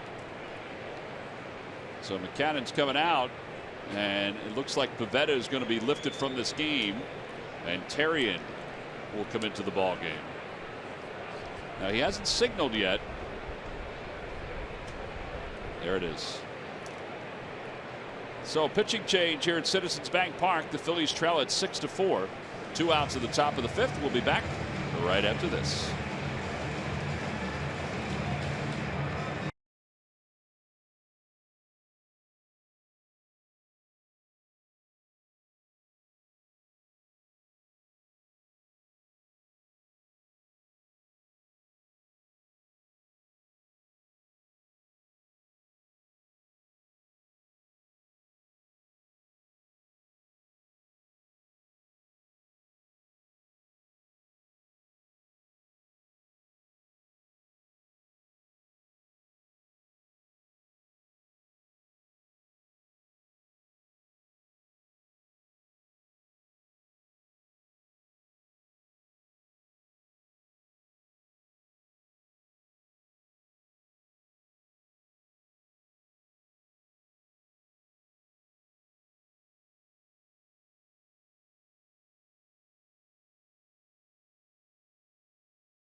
Minor league report. Citizens Bank, the official bank of the Phils. J.P. Crawford, a couple more hits as Lehigh Valley lost to Charlotte 9-8 yesterday. Reading lost to Altoona 9-4. Carlos Tocci 2 for 4 with a walk and a run. Clearwater lost to Lakeland 3-1, and Lakewood lost to Delmarva 2-1. Daniel Brito double and an RBI.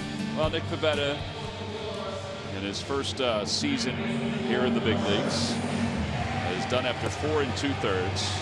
Kid has got a lot of talent as he continues to evolve. Here's Jason Terrian, and he'll take over in the 5th inning, trying to get the last out and get the Phils offense back in there. They're down 6-4. They'll face Wilmer Flores, who is 0 for 2. By the way, Lehigh Valley is trailing Charlotte 5-2 in the 7th. Our old friend Cody Ashley hit a 2-run home run for Charlotte, his 11th. Wasn't a good day yesterday for the Phillies minor league system. No, it wasn't. We've talked so much this year about them all winning at the same time.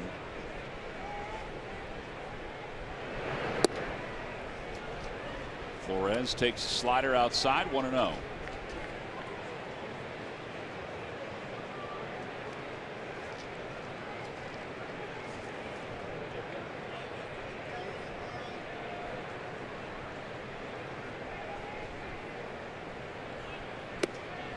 Another slider, 2-0.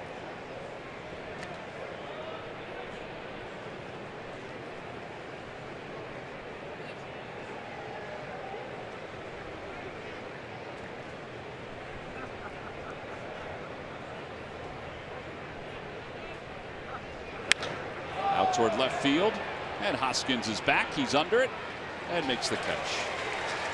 But the Mets do score 2 runs to retake the lead. We have played 4.5 on to the bottom of the 5th. The book is closed on Nick Pivetta. The Mets up 6-4.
Last year in the Wall of Fame ceremonies here at Citizens Bank Park, there's Jim Thome, who was rightfully placed on the Phillies Wall of Fame. Pat Burrell presenting him with the jersey. Ryan Howard there as well. And there's Big Jim's plaque right next to Pat Burrell and Charlie Manuel. And Jim is here this weekend. It's alumni weekend, and he joins us up here in the booth. We love having you on here. Thanks, guys. Good to see you. Good to see you. It's great to be back here. It's always special, and what a great city. I always enjoy to come back. I don't get to come back as much as I'd like. Well, you're a busy man. Well, I guess it's good to be busy here and there. Yes. Well, we were talking about the hitting conversation that you, Crucker, and Charlie were having out in the hallway. I mean, that's an education right out there. I've learned in baseball the best thing when people start talking hitting is to keep your mouth shut and listen. Well, especially with Charlie. Yes, and yourself. Well, trust me. But Charlie gets excited about it. Like, Charlie gets such passion, and we can't hit no more. Why is he telling us? Exactly. You know, when I do the MLB Network job and I go into Studio 42 and I get talking hitting, I've got like this big sweat running under my arm, and I'm like, uh-oh, like I must be getting a little excited. I guess it's okay, you know. They don't keep those studios at like 40 degrees? No, not at all. Oh. That's just my excitement taking over. It is probably 42 degrees till they turn on those 9,000 lights they have in there. That is true. Oh. But you and Charlie, I mean, when you guys get together talking, I mean, it seems like it's always like that. You know what? And it is, and it brings back so many memories of the times we spent together. And he'll say little things of, you know, slow down, and just things you'll always relate to. When you have a relationship with somebody as special as him, you never forget those little things. Well, I know, you know, talking to you when you were in Cleveland and what Charlie meant to you, you know, I have that same feeling with Larry Bowa, what Larry taught me about the game. Yeah. In probably a different way. I'm sure Charlie was more fatherly figure to you. Larry was more, I'm your older brother. I'm going to talk as much trash to you as I can. Sure. And if you don't like it, then you're out of the game and you're done if you can't handle it. So you learn to handle things. But, you know, I would imagine with Charlie sitting down and having long, and I have had conversations. Of course, he's up there right now with Jim Ross, but two big, let's say, country guys. That's right. That is right. But you and Charlie have such a special relationship, and to have that, someone in baseball that you can always, no matter where you're at, you can pick up the phone and call and say, hey, I'm struggling, what do you think? And they can snap you out of it like that. Well, I even do that now. I do it because now we're friends, and obviously that father figure, but now working in baseball and also doing the job that I'm doing now, it's nice to reflect back on all the things and use the things that he's done to help me and other guys along the way in baseball. Those guys like that sitting up there should never be forgotten. Nope. As much as Larry Bowa. You know, when I signed here, one of the things for me, and I genuinely came over here, I mean, you hear the stories about Bo, but I was so pumped because Bo has a passion for baseball like no other. And I really believe this, Crucky. He brought the best out of a lot of guys that came through the Philadelphia system, no doubt. Without question. And, you know, and the ones who couldn't deal with it, the ones who got upset by it, those were the ones who weren't here long. That's right. Think about that. Now, true. There's some who couldn't deal with him. He yells too much. You know what? Tough. Suck it up. Live with it, because that's the way he is. He ain't going to change for you. Why should he change for you? What have you done to prove to him that he should change for your account? Get out. You know, there's so many guys like Bo and Charlie, and Vuk was one of them. Yeah. And, you know, I think what I learned along the way is just, you know, you want to be told the truth, and the truth sometimes isn't always what you want to hear. But I think at the end of the day, when you look back and you're blessed to play 20 years in the big leagues, or 15 or 10, the guy that told you the truth, it made you better. You know, that's what was great about those guys. Alfaro goes down on strikes. Can you stay for another half inning? Yeah. All right. Jim Thome spending some time with us in the booth. The Phillies trail the Mets by 2. We'll be back right after this.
Cross Philly of the Week has turned things around since the last day of May and is doing so in enormous fashion.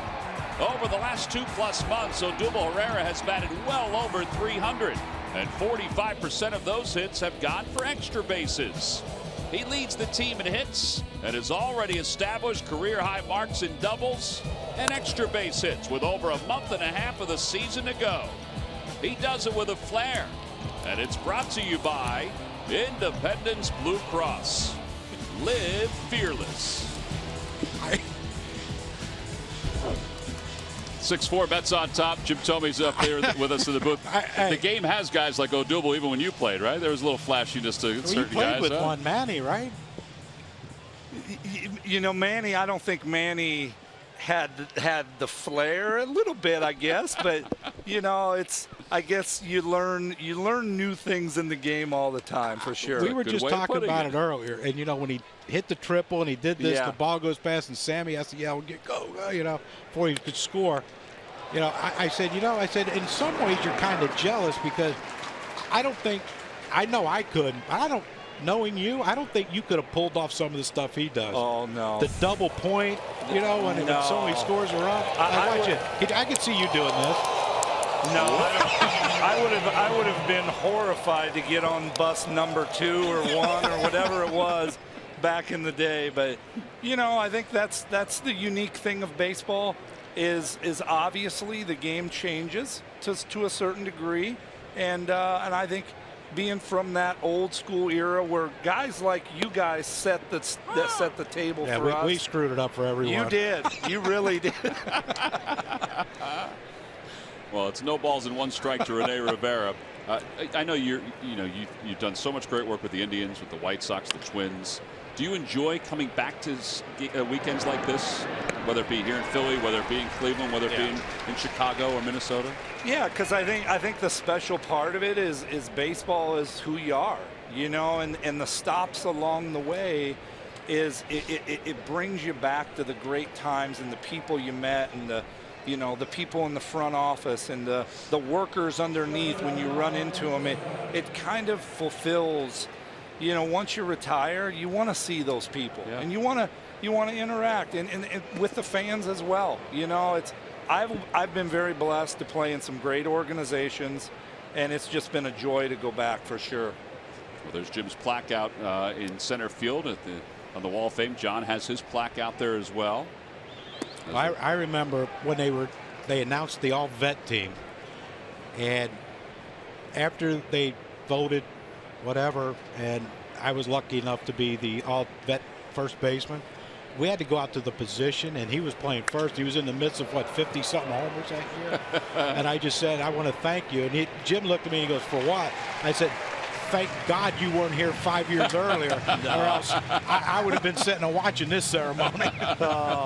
You know, that was a special day. I got to tell you, to be a part of that in my first year here and to have all those great players. Home plate area just, with Mike Schmidt when you guys raised your arm up. I still have cool. that picture in my office. I don't blame you. It's awesome. Yeah. Jimmy, it's always good seeing you, buddy. Fellas, good to see you. Hey, hope for some greatness the next couple of years with the Hall of Fame. Thank you. Looking forward Thank to that. Without question. Jim Thome, our Thanks, guest Jimmy. up here Sorry, in the pal. booth. Alumni Weekend. We'll be back right after this, so stay with us.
By Chevrolet. Go to your local Chevrolet dealers or Chevy.com.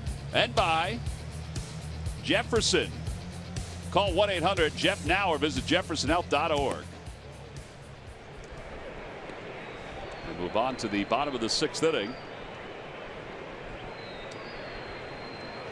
Well, they didn't waste no time, did they? No, not at all. I was talking to Pete earlier, and he said, yeah, we might have to put Vince on a DL, and I'd like to get another hitter up here. Maybe, get Ty Kelly back. We'll see what happens. And it's a good part about having the AAA affiliate. Yeah. Just a little more than an hour away. You can zip down here, even with traffic, and get here in game time. They ain't got no helicopter? Well, it's very affordable. Didn't they do that for Doug Mirabelli? Remember, Wakefield was pitching. They helicoptered in because of traffic. Had to helicopter him in so he could make it to game time. So he had it. So they flew him to downtown Boston, put him in a car, and zipped him over to Fenway. Is that what it was? No, they had to get him in a helicopter because of traffic. They couldn't get him in or something.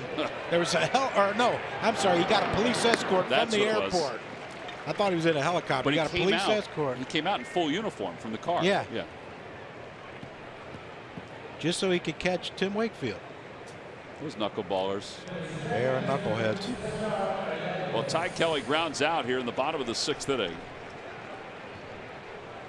This is a career high in pitches. Murph talked about this earlier, about the Mets wanting Lugo to go deep in a game. I mean, he's at least going deep pitch-wise. He certainly has fixed his command as the night has gone on. Smoker has been up a couple of times, warming up again in the pen.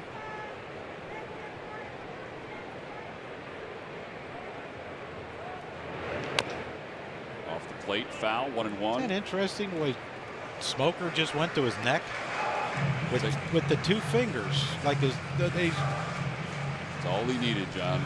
That's odd. You remember what's his name? Pineda. Maybe there's more than sweat up there. Remember Pineda had that on his neck. Yeah. The pine. That was not too blatantly obvious. Yeah, that's one of those like you can't say. I don't know how that got there. Like guy used a cork bat. I just picked up one of our pitcher's bats. I had no idea. Or when the right. Was it Billy Hatcher where the little balls came flying out? Greg Nettles too. I think Greg it happened Nettles. to Puff. The super balls. Yeah. But I like that excuse now. Like a few years ago, I don't know if they do it now. But, I just picked up a pitcher's bat, and then the pitcher will say, "Oh yeah, I just had that done for BP because we try to hit as many home runs we can, and we bet whatever." Well, that's what Sosa said when they caught him. Exactly. Yeah, right. He didn't know. 3-2 to Cesar Hernandez.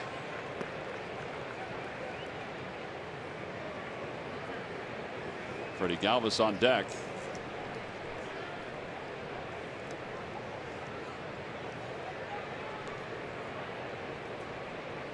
Let me tell you, Jim Thome still, after retiring, has incredible amount of energy, doesn't he? A 1-out walk, second walk issued to Cesar Hernandez, and Freddie Galvis coming up. Terry made the move already to Smoker, so got as much as they could get out of Lugo in this one. 5 1/3. He'll lead with a 2-run lead, but responsible for the runner at first base. So he cannot lose tonight's ball game. All he can do is win the game. Let's hope the Phillies will get to the Mets bullpen. Josh Smoker's coming on. Freddie Galvis will flip over to the right side of the plate. We'll be back with a pitching change right after this.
The Phillies will face the defending world champion, the Chicago Cubs. It's a 3-game series. You can get tickets by going to Phillies.com. It wraps up on Sunday. It's the ShopRite back to school alarm clock. That's free to kids 14 and under.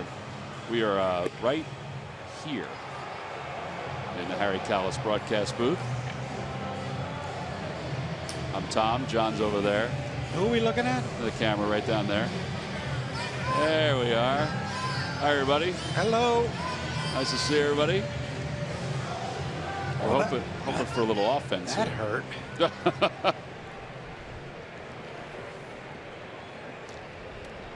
Freddie Galvis will bat right-handed. He's 0 for 3 tonight from the left side.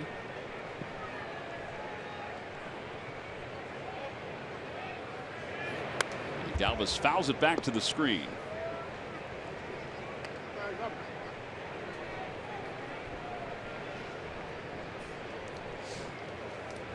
Freddie 248 versus left-handers. He was starting to get into a good rhythm against left-handers, but most of his ABs recently, I would say 90% of them have come from the left side of the plate. He hasn't been able to bat right-handed. That's off the glove of Dominic Smith down the right field line. Cesar didn't realize it right away, and he'll go to third and hold up there. And Freddie hustling all the way is at second and third with 1 out. Great piece of hitting by Freddie with Cesar running, but Dominic Smith, Keith Hernandez told us he's really good around the base, but I would think that that's a ball that needs to be caught. You see, he doesn't bounce off far. It just was by him before he could get his glove down. Just underneath his glove. I mean, that's a ball play that should be made, but as Phillies fans, we're thankful it wasn't, and they're giving Freddie a double.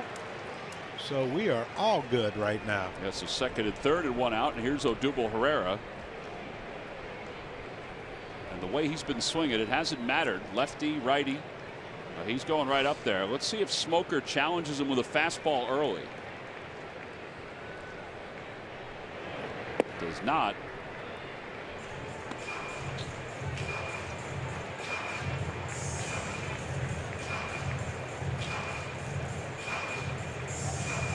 not a bad thing when you're leading the team.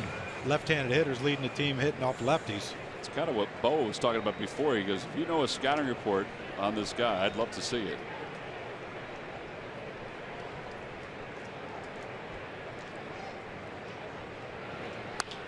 Over to first, bobbled by Smith. The run scores. It's now a 6-5 ball game. An RBI for Odubel Herrera. Over to third, Galvis. 3 unassisted.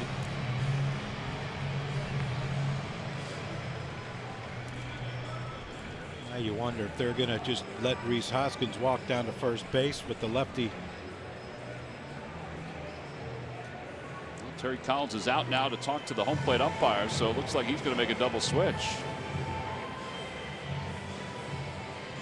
So a new pitcher coming in for the New York Mets. Flores looks like he's going to go to a different spot. We'll let you know who the new pitcher is right after this.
Through the 21st of next year, 3 different experiences to choose from.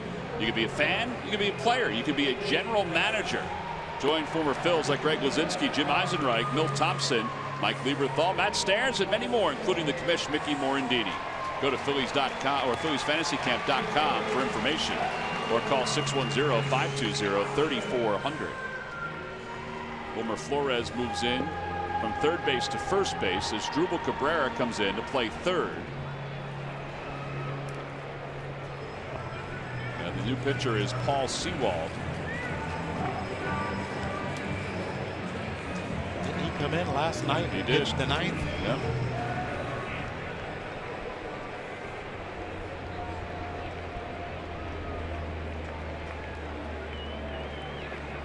So Rhys Hoskins the batter with a runner at third. And a slider, and it's 0-1.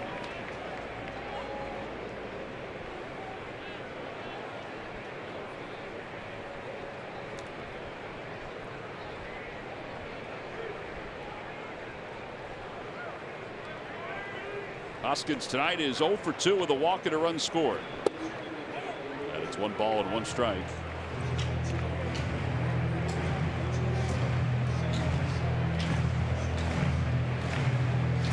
Freddie leaves off third. Now a meeting between Rene Rivera and Sewald.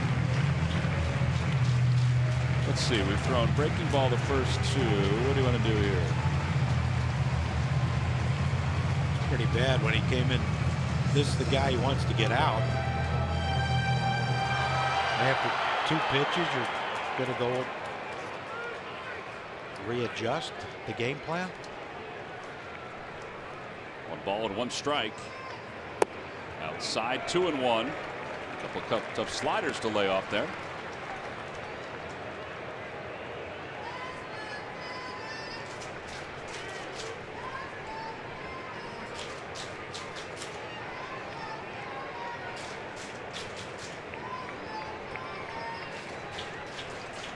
Freddie leaves off third base again. 2-1 pitch, line toward right center field. Granderson was right there. And the side is retired. A run does score for the Phils on one hit. They leave one.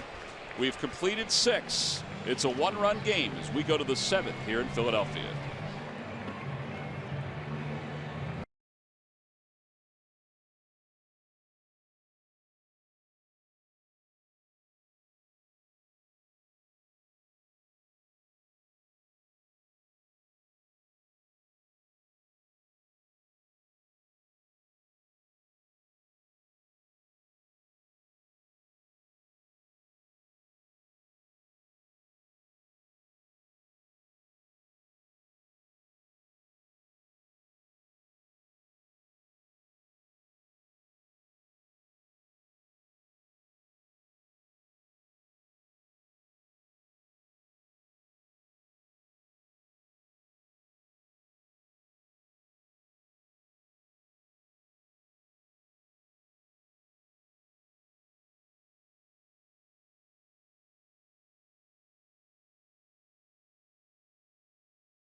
Delaware Valley Honda Dealers game summary as we go to the 7th inning. Tommy Joseph has a couple RBIs for the Phillies. They jumped down to a 4-1 lead, or excuse me, a 3-1 lead. But Nick Pivetta, 6 runs, 5 earned in 4 2/3. Lugo, 8 strikeouts, which is a career high in 5 1/3. And now as we go to the 7th, Adam Morgan will take over. Morgan will face Asdrubal Cabrera.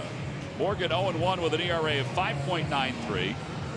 Phillies got an inning and a third scoreless from Justin Terry.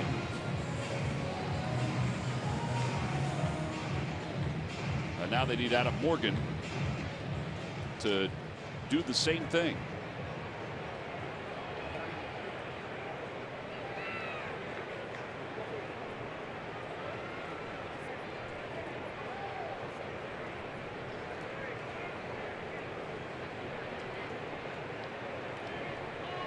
Cabrera hitting .258 with 9 home runs, 34 runs batted in. He's been banged up this year. And a pitch outside, 1 ball and no strikes.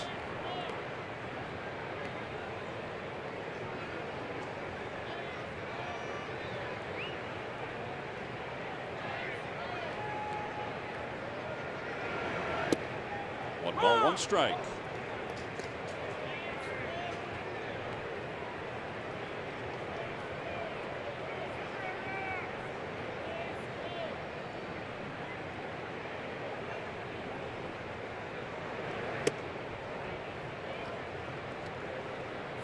It'll be Cabrera at the top of the order for the Mets, Granderson and Neil Walker.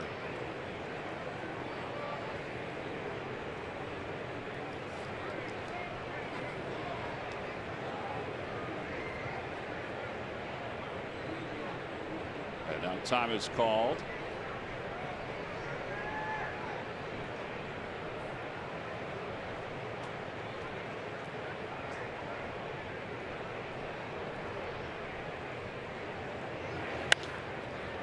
Fouled off to the right side, and it evens up the count at 2-2. Tomorrow the Phillies will have Aaron Nola on the mound. He'll be opposed by Steven Matz. I guess this is what a young team is all about. Before last night's ball game, Phillies starters had been able to reel off some good outings. 7 innings, 6 2/3. But last night 1 inning, tonight 4 2/3, and now they're going to need Nola tomorrow to kind of stretch himself out against this Mets lineup. And a base hit back through the middle for Asdrubal Cabrera. So a leadoff single, and that'll bring Granderson to the plate. Yeah, and that's a concern. You know, it's things were going so good, and now you're a pitcher short. Not only because they put Vince on the DL and they brought up a hitter in Ty Kelly, but Mark Leiter is not going to be available tomorrow also. You know, not that you want to start looking ahead, but you know, Aaron Nola's going to have to be Aaron Nola. Granderson hits one deep to right field. That should hook foul, and does. Well, it's got to be when you hit a home run and you guess right. It's got to be pretty gratifying feeling. I mean, he was just a hair out front of that one. Yeah, but knowing Curtis Granderson, watching him play for so many years, you knew that was going foul because he stood at home plate and didn't run. I think Curtis is a stand and admire type of guy. Check swing. 1 ball, 1 strike.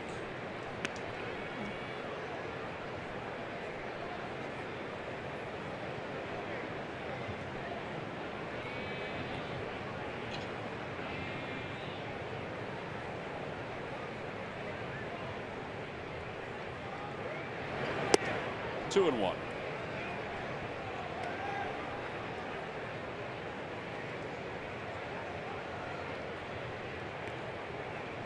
And if Leiter is indeed back in the rotation, which we don't know definitively whether that's going to happen or not, we just assume that it's going to happen, then Adam Morgan is going to slide back into that long man role. Adam Morgan, and you know,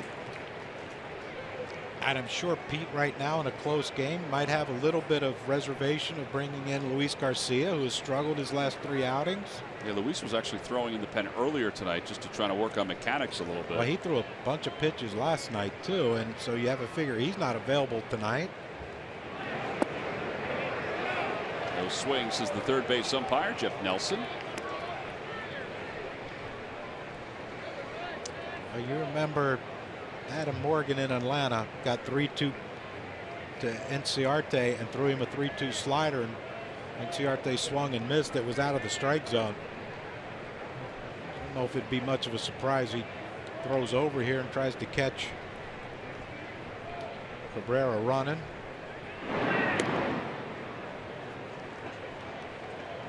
But it wouldn't surprise me if there's another slider in the future for Curtis Granderson to see.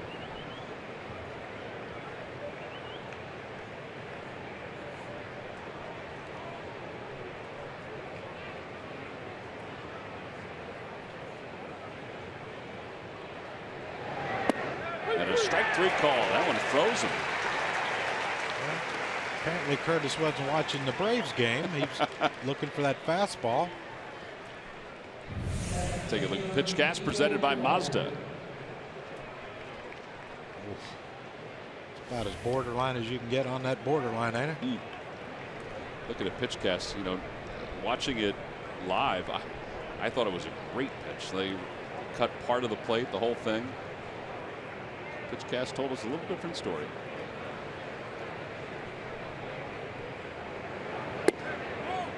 Outside, 1-0.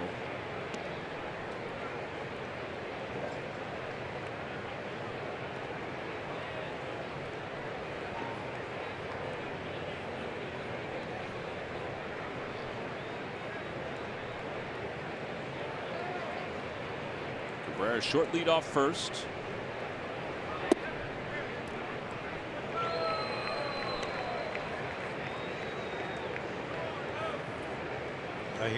You're out of Morgan right here with 1 out. Yeah, it's imperative to the way Cespedes is swinging it. 3-run homer, RBI, 2-out RBI single. Can't put Neil Walker on in front of him. A chopper to shortstop. Galvis comes charging in, and he's able to get Cabrera. That's good recognition, knowing who's running, what his injuries have been. Yeah.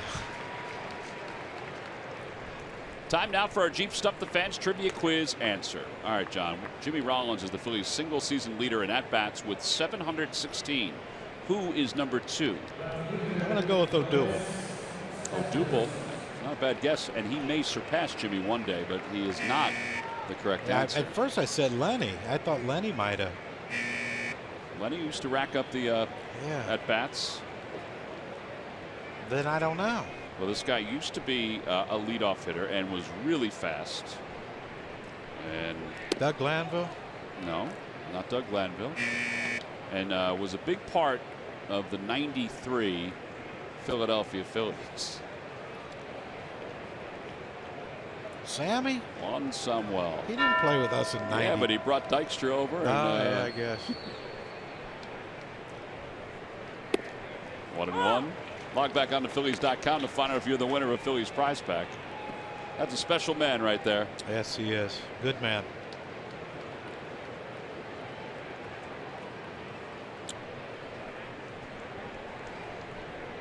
And he could run. Wow. Gap to gap, baby.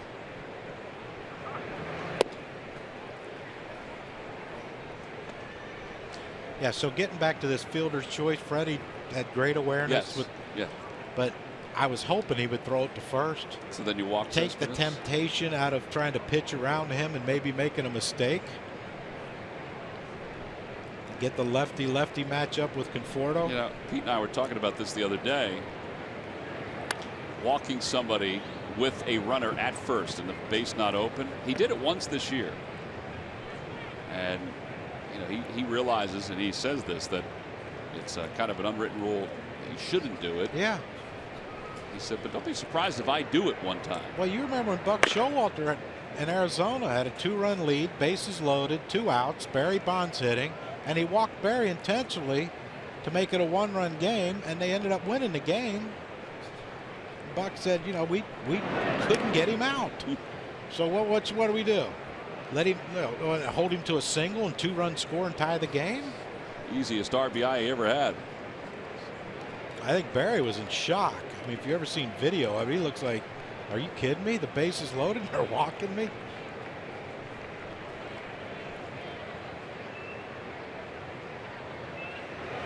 Cespedes lifts it to right field. And Williams going back. It'll stay in the yard. Makes the catch. And the inning is over. They did get out of it. The Mets leave 1. We leave for the bottom of the 7th.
The Phillies scored during the month of August. The Phillies will make a contribution to the Help Our Kids Radiothon, benefiting the Nemours Alfred I. DuPont Hospital for Children. You can find out more at nemours.org/radiothon. Home half of the 7th inning. The Phillies trail it by 1. And Nick Williams will lead it off. And will face Paul Sewald. Sewald came on to get the last out in the 6th inning. And now pitching here against Williams, who is 2 for 3. RBI single the first time up and then singled again and scored a run.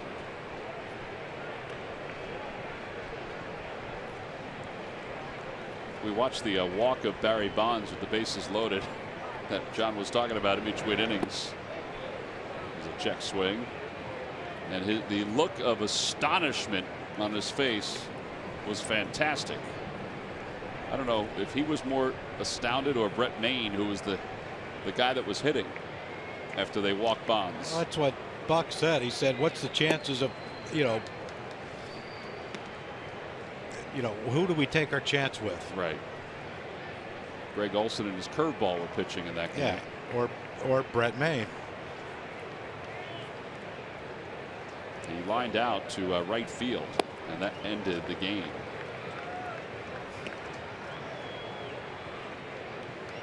It's got to have a feel, John. Said he felt better with his chances of anyone else other than Barry.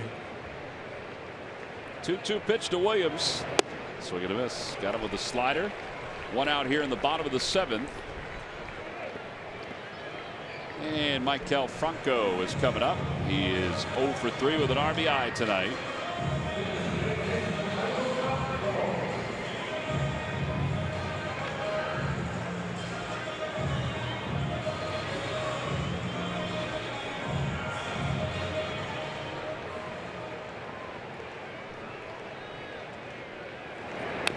Franco whacks the first pitch foul, and it's 0-1.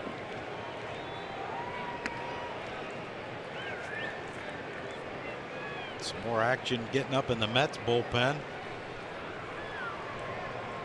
Yeah, their closer now is A.J. Ramos as we project to the 9th inning. They don't have Fernando Salas anymore. They designated him for assignment to make room for Dominic Smith. They have Hansel Robles, who's still available. Jerry Blevins, Chasen Bradford too. Well, this guy just throws one slider after another, doesn't he? Yeah, he seems like he's got that crooked arm, Larry Anderson syndrome. But he's got a pretty good fastball. It wouldn't surprise me here if he tries to run one in on the hands of Franco. Nope, they want to go away again. It's back to the screen. Almost paid for it, 94.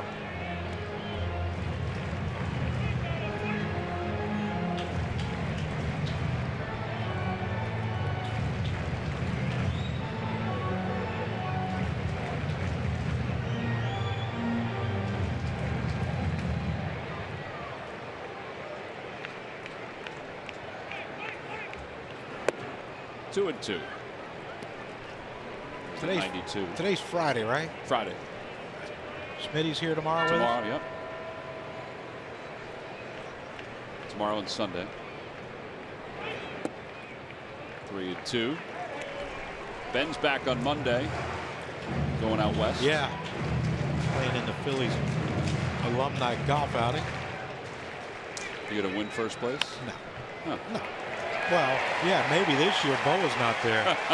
Franco singles to left. You know, as soon as you said that, that is what crossed my mind, that you were gonna come back with that. Maybe you could podcast about that golf tournament. Maybe I can do a podcast from the golf tournament with all the alumni guys. Great. It'd be like an interview show. It would be. You'd be good at that. I doubt it. You can take your Philly fandom on the road or the gym. Subscribe and download on Apple, Google Play, or CSNPhilly.com. I got to give you that one. The one on that chip thing. Yeah. Before we leave on Sunday, you have to give it to me. You got to send it before, because I'm not going to see you for another week. Yeah, can you do it tomorrow when we're here? I can do it tomorrow. I'll give it to you tomorrow. I forgot. I said. Do you have I it said with it you yesterday. tonight? Yeah. Just give it to me, and I'll do it. I'll send it from home. All right. Are you on the round table tonight? The radio round table? No. Murph, is John on the radio round table tonight, or are you? I am, Okay. not John. Which shirt you wearing? I'm wearing the correct shirt now. You are. Thanks for the help earlier, fellas. 1 ball and no strikes to Tommy Joseph. You know, Murph, we just thought your ego got in the way and you want to be different than T-Mac and I, and you know. Murph, absolutely not. Murph, this shirt will bring your blue eyes out, just so you know, just like the light blue one. Well, yeah. The good thing is I went upstairs after I realized I was wearing the wrong shirt, Yes. and I quickly grabbed a bite to eat. and proceeded to spill mustard down the front of my other shirt. So, well, so I had to change it anyway. Here so we it was go. good. Murph showing us the blue and the mustard. Murph, you've got it's like you're back in college. You have a pile of dirty clothes under your desk. You know, I have to wear a lot of hats here, and a lot of shirts go along with those hats. So I have to keep them here. I knew our office smelled funny. Tommy Joseph lifts one out towards center field. And Conforto makes the catch for the second out. Murph, are you just assuming that someone's going to come by and pick those shirts up and launder them for you and hang them back up? No, I'm not assuming that at all. We got plenty of hangers. Actually, John, if you could handle that for me, that'd be great. I like doing laundry. I'll do it. Perfect. There you go. See, that's why we're a good team. But I don't John. know if you noticed, Murph. Yeah. I don't know if it's the clothes or it's probably the overeating, but my clothes seem to shrink a lot. I did notice that a little bit. That's not nice, Murph. I didn't say it. Don't I was stare. agreeing. Now Faro's coming up. He's 1 for 3.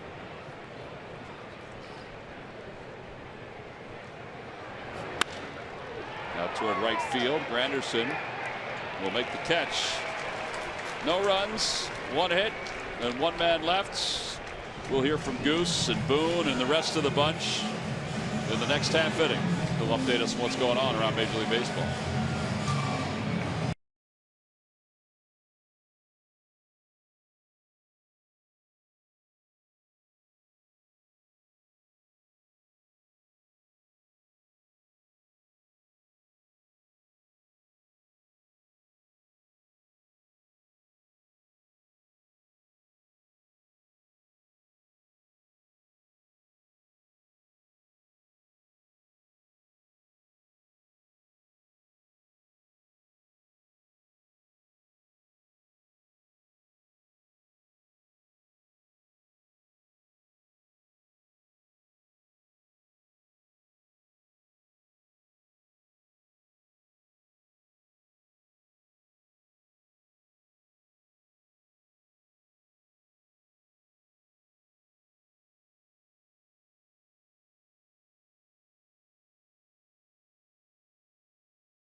Brought to you by your Delaware Valley Honda dealers. Heard of your local Del Val Honda dealer. Visit DelValHondaDealers.com.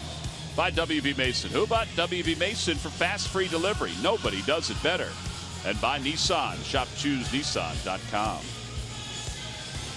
Top half of the 8th inning. It's 6-5. Mets on top of the Phils. Adam Morgan will continue here in the top of the 8th. He pitched a scoreless 7th inning. And he will face Michael Conforto to start things off.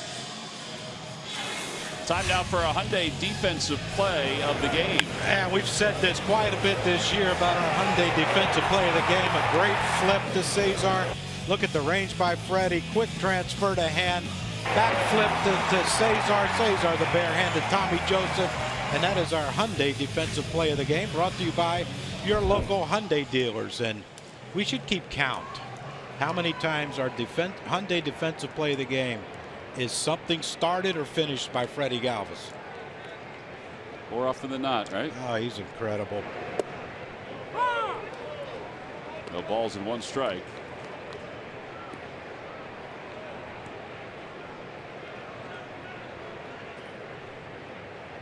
Conforto homered his first time up, flied out to left, and also walked.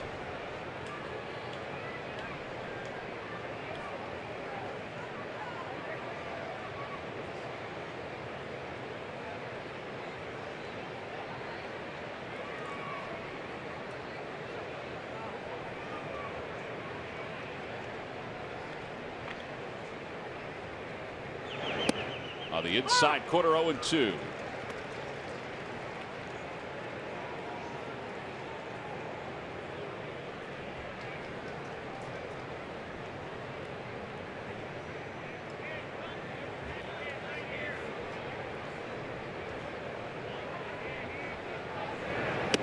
Got him. Kept on throwing breaking balls in the inner half. 1 out. Let's check in with Greg Murphy. Murph.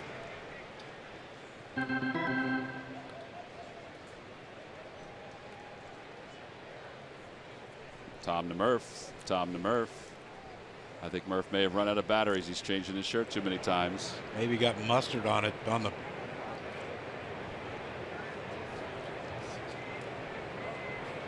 Well, maybe because there's a pitching change. He wanted a little more airtime. TV savvy.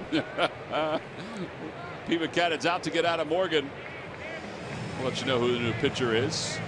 Try to get Murph a new microphone. He's already gotten him a new shirt. Sounds like it's working. We'll be back after this.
Now the Phils doing their best to get this. Can you hear me now, guys? Gotcha, buddy. Gotcha. You got me now, Yep. right?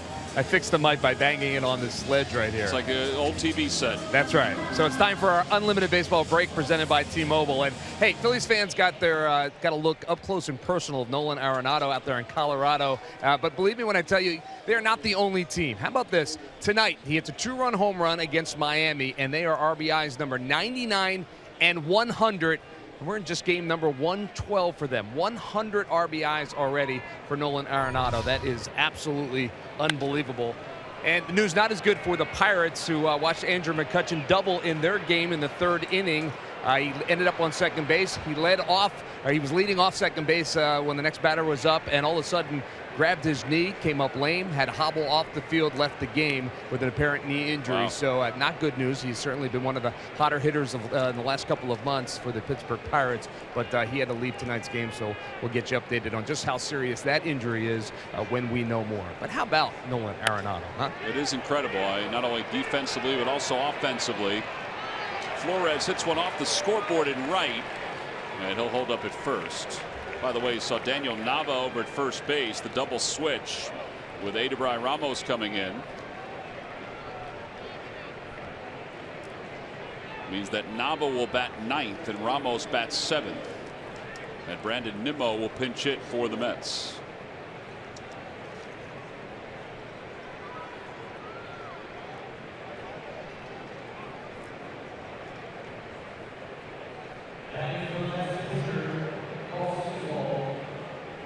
Seawald again does a nice job for the Mets in relief. He goes an inning into 3rd. Allows 1 hit. And no runs.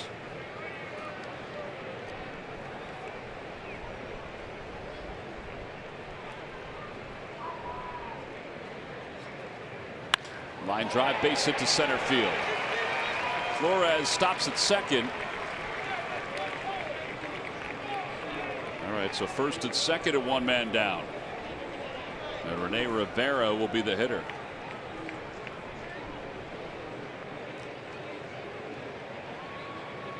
So single to right for Flores after the strikeout of Conforto. All right, right, now they got to see if they can roll another double play ball. Rivera hit one to shortstop back in the 4th. We showed you our Hyundai defensive play of the game. Yeah, that turned into a double play. I want a little more conventional this time. You don't want anything fancy? No, it's textbook. Makes you a little jittery every once in a while when it gets back toward the middle. 2 hopper to Freddie.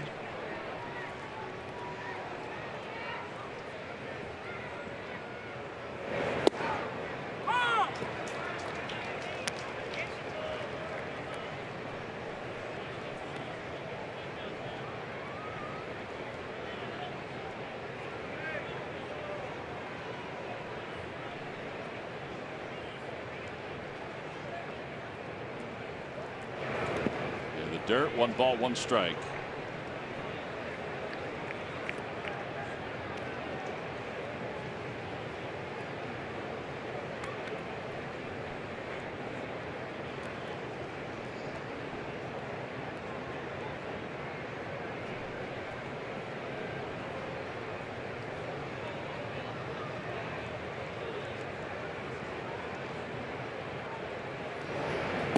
Breaking ball, and it's 1-2 to Rivera.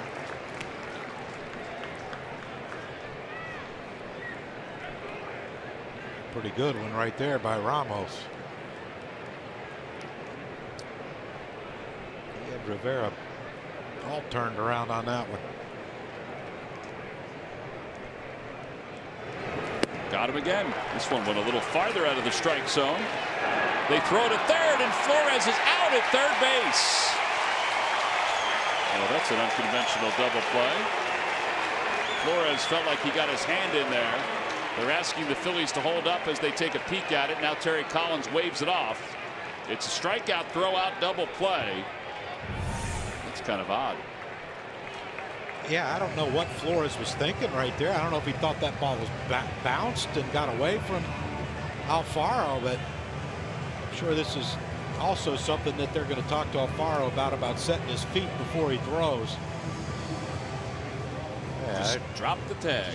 Catch it and drop it. Let him slide into it. Beautiful. No runs, 2 hits, 1 man left. On to the bottom of the 8th.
Game series. It's Toyota Phillies Alumni Day, and it's the Topps Wall of Fame card pack to be given out to all fans. Jim Thome will be in that pack. We talked to him tonight. So will Larry Boa.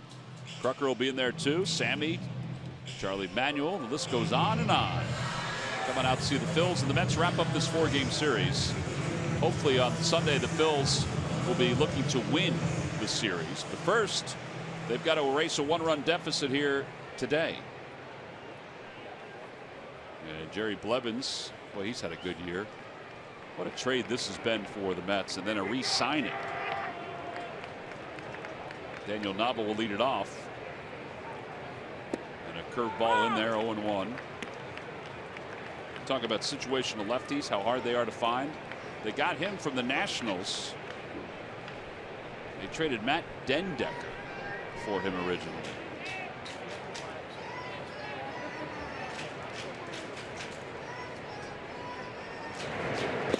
That's what I mean. The Nationals had to go out and get 3 bullpen pieces at the trade deadline. Not only did they have Blevins, but who's the guy that's closing now for the Pirates that's throwing 100? Yep, Rivero. Lefty. Yeah, Rivero throwing 100. Yeah. And throwing a nasty slider as well. And that guy's a chance to be one of the most dominant closers in baseball if he continues. Bouncer foul past Samuel.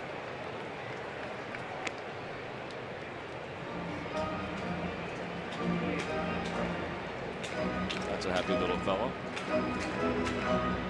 Got a t-shirt when he came in today. Phillies shirt. Whole family with Phillies shirts. You know, I know tonight was supposed to be the Pete Rose Bobble figurine, but that's a pretty nice giveaway. Yeah. I'm assuming that we can get one. The t-shirt, yes. You want one? I do. Upstairs. Yeah, my son is just locked into everything Philadelphia sports-wise. Like, he was getting in the shower and he called my father-in-law to tell him that Ezekiel Elliott has been suspended for 6 games. I'm thinking that's going to really help the Problem Eagles. is, my father-in-law was in the same house. Swing and a miss. Nava has struck out. 1 away here in the 8th inning. Ah, the youth of America. Yeah, like, you know, don't wrap a towel around yourself and come out, hey, did you hear that, you know, calling. So great. Like, I was sitting there, I'm like, you know, he said, hey, Kyle, how you doing? I'm like, wonder who that is. And I said, who was that? He goes, your son. He's just back in the other room. So great.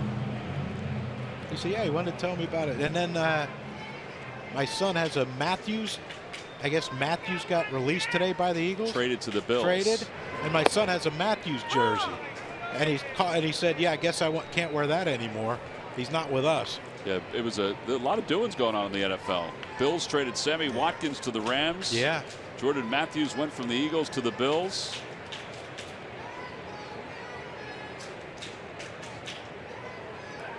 A 1 pitch, 0-2.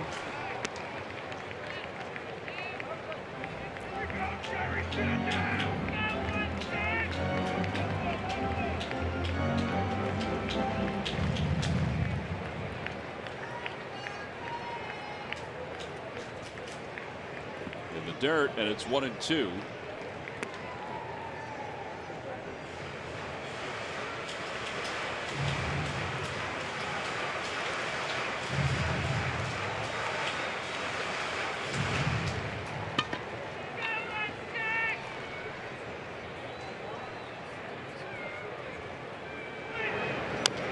Bouncer. Boy, he's just thrown one soft pitch after another. Yeah, and then you got to watch because he'll throw one at 90 up that looks like about 98. I think that's what he did to Nava, didn't he? Finished him off with a fastball up. So, you know, you see it out of his hand, like, oh, good, he finally threw one straight. And, you know, it's up, but it just by you.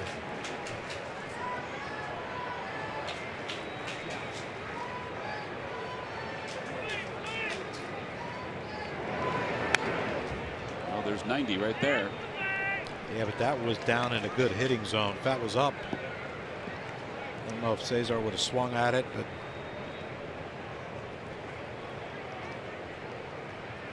I guess Mark Leiter just likes the bullpen, huh? Got his buds out there. Yeah.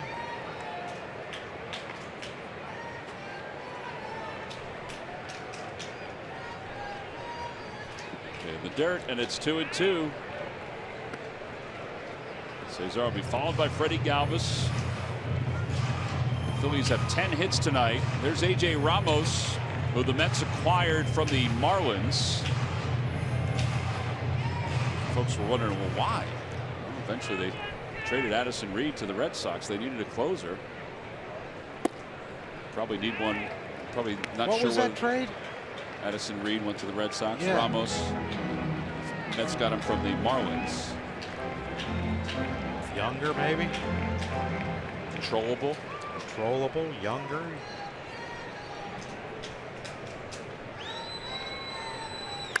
In the air to left field. Way back there. It is gone. Cesar does tie it up.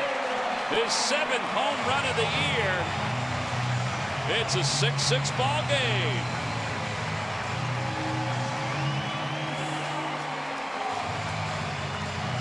Finally giving out some cash too. Felipe Garcia of Easton, Pennsylvania has just won $300 thanks to Cesar in the McDonald's home run jackpot.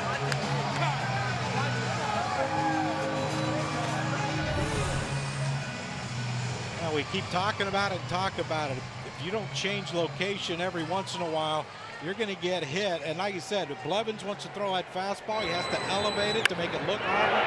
That ball was down in the happy zone for Cesar Hernandez, and this baby is tied up. And now Freddie Galvis takes a curveball.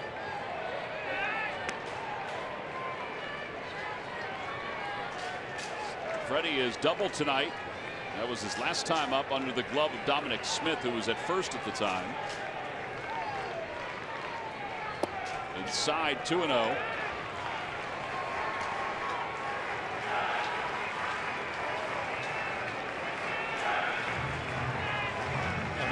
My son was here at the game. He's wearing a Pennsylvania shirt. Oh, I like that one. Yeah. 2-1.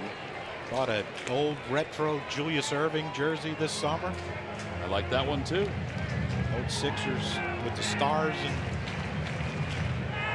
And do you get back to any Eagles games once you're in Florida? yeah, we came back this year, watched the last game. Freddie Galvis. Freddie. Another base hit to right field. And he'll hold up at first. So back-to-back hits for Galvis.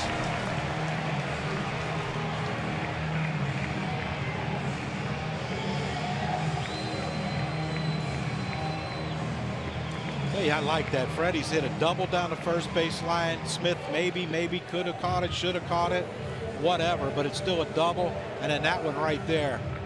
You know, a lot of times Freddie gets that pitch away and he has that little uppercut swing and he elevates and pops it up. These are staying down on it, punching it. And let me tell you, if Freddie could be a 265, 270 hitter, look at this. There's no overswing. He's not elevating. It's just, you know, I'm going to reach out and just punch it down. That's beautiful. Can you imagine if Freddie hit 275? Make a lot of money. Well, he not only make a lot of money, but if the Phillies become what everyone hopes they'd become, a championship caliber team, yeah, you know, the way he plays defense, you know, I'm not saying he's ever going to win an MVP, but those are numbers that you could say how valuable he is to your team.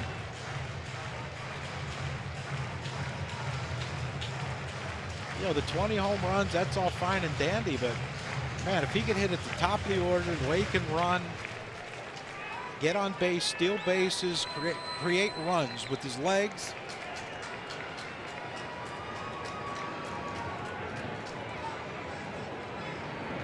Inside, 1 ball, 1 strike. Herrera, you saw the graphic pop up, hitless against Blevins. Herrera has an RBI tonight. He's 1 for 3. Yeah, but this is a different Odubel. This man is locked in.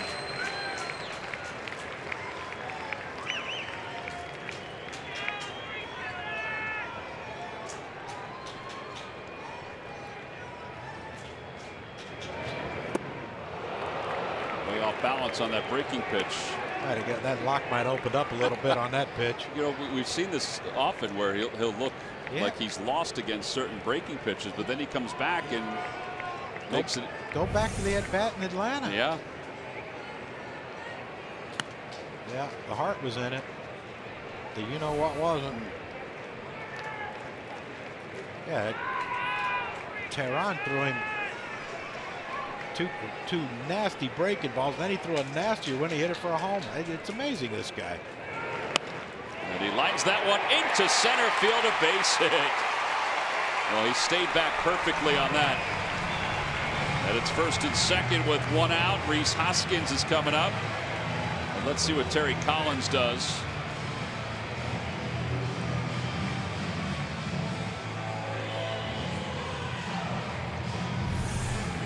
Well, here he comes. But, I mean, look at this.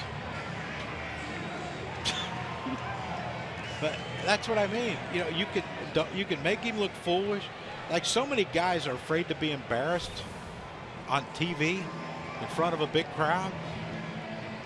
But he doesn't care. Like that was embarrassing. That swing before. Forgets about it. That's what you talked about before. Over. It's like Bowen said. There's no way to pitch to him. Well, again, it's what you talked about before. It's, you know, forgetting from one day to the next. I mean, I think he forgets from one. You have to. Yeah. Hard to do. Here comes Robles. So the Phillies have tied it up. They got a chance to take the lead here in the bottom of the 8th inning as the Mets will dip back into their bullpen. So we've got another pitching change here at Citizens Bank Park, in a 6-6 ball game.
Bank Park. You can check in during your visit to Citizens Bank Park using the MLB.com ballpark app. It's the official Citizens Bank Park app for your iPhone and Android smartphone, and it perfectly complements and personalizes your trip to the ballpark with maps, mobile check-ins, and more. Download the MLB.com ballpark app today or visit Phillies.com/ballpark app to learn more.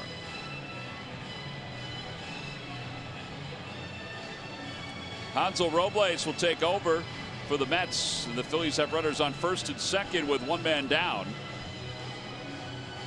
And Rhys Hoskins will stroll to the plate. Hoskins is 0 for 5 so far in 2 days. He has walked a couple times. And hoping to pick up his first major league hit and give the Phillies the lead here in the bottom of the 8th inning. That would receive quite an ovation, wouldn't it? Sure would. Hit the ball hard. His last time up, he lined out to right field. He was the International League leader in RBIs when he was promoted yesterday. Outside 1-0.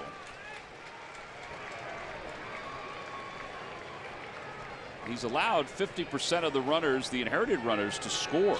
That's not a great number.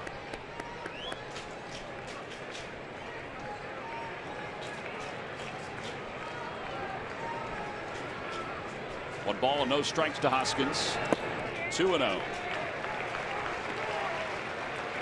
Family has been standing by his side. His dad with the Phillies Hawaiian shirt on. His girlfriend, his sister.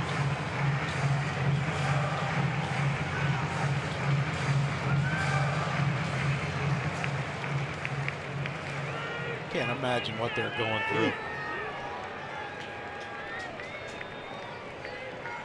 Yeah, it's probably thinking, all right, you got a guy who likes his fastball. You got a 2-0 count. Get it started early and try to put the Phils ahead. pops it up foul. Got it inside to him. And it's 2-1.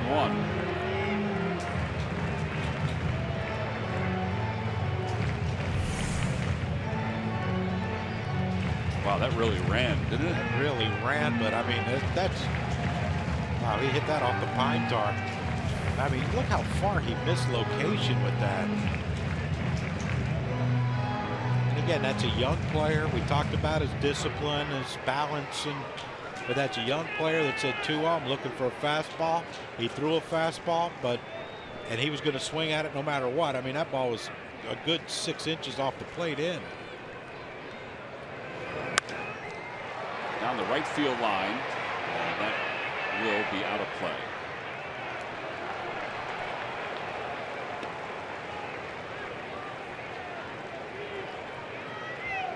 Two at 2.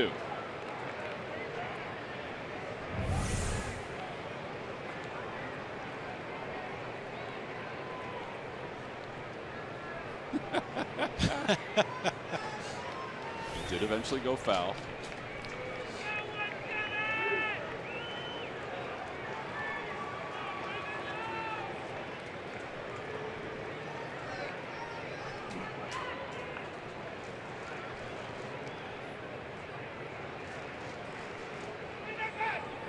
Swing and a miss. Got him with a high fastball.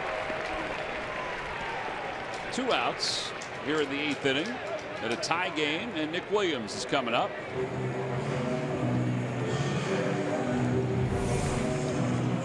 Yeah, once he swung at that 2-1 pitch or 2-0 pitch, it ran in on him. That could have been ball 3. Looked like Hoskins got into swing mode and thought, well, if he's going to challenge me, I'm going to swing. And has to be an anxiousness. Oh, without question. You know, and he's probably 2 games into. Well, he is 2 games into his career, but he's probably having thoughts like, you know, am I ever going to get another hit? What's he, 0 for 6? 0 for 6. Still early. It's all right. So Williams has an RBI tonight. Takes outside 1-0. This could be a good matchup for Nick because I don't think you can throw hard enough for him. And like you said, Robles loves that. He loves his fastball for good reason. He has great movement, but you know, this could be a guy that Nick could possibly hit one in that left center field gap. Looked like he was trying to hit it over the AT&T side of right field. Yeah, maybe we should go back to that left field gap, left center field gap. I always found it really difficult to hit when I was pulling off real bad. It seemed to go in the pitcher's favor. Swinging as hard as you possibly can. That went in to the pitcher's favor too. 1 ball, 1 strike. 2 balls, 1 strike. Well, he's missed location these first 2 hitters a handful of times.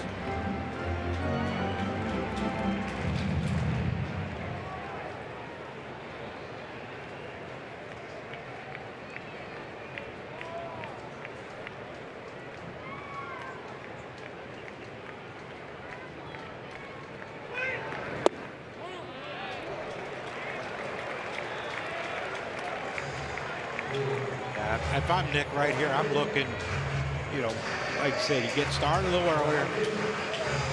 You don't go faster, you go sooner. And I'm looking out over the plate and trying to drive something the other way because, like you said, the movement on Robles' pitch, I think even if he tried to throw a pitch in for a strike, it's still going to leak out over the center of the plate. Runners lead off, 3 balls, 1 strike.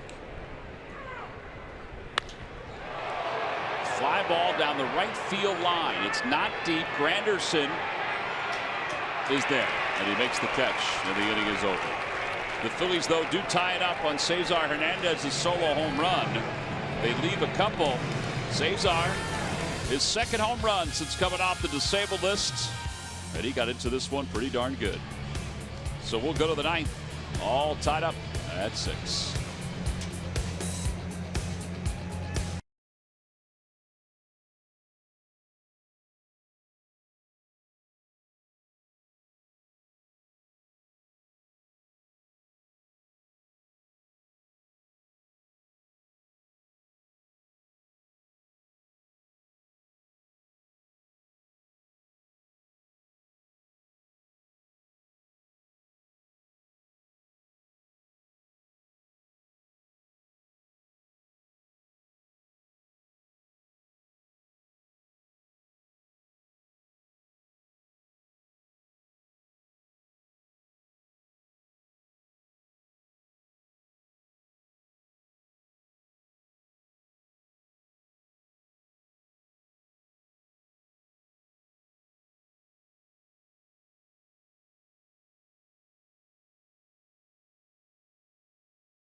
Phils and the Mets. Every time the Phillies pitchers retire, the opposition 1-2-3.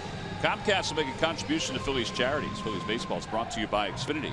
Xfinity X1 will change the way you experience TV. Yeah. Come on, Hector, hold him down. Yeah, Hector trying to keep this at a 6-6 game, give the Phils a chance to win it in their half of the 9th inning. 2.89 earned run average, 4-4 record. And he will face Rosario to start things off. And then it's Drupal Cabrera.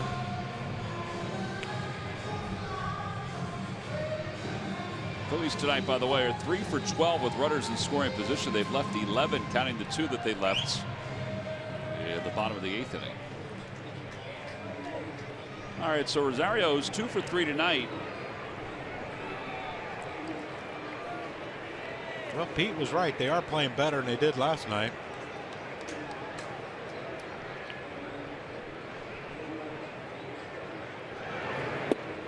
And a pitch inside, 1-0. Both bullpens have done themselves some justice tonight. The Phillies bullpen has not allowed a run in relief of Nick Pivetta. Terrian, Morgan, Ramos have gone 3 1/3 scoreless. And now Hector Neris.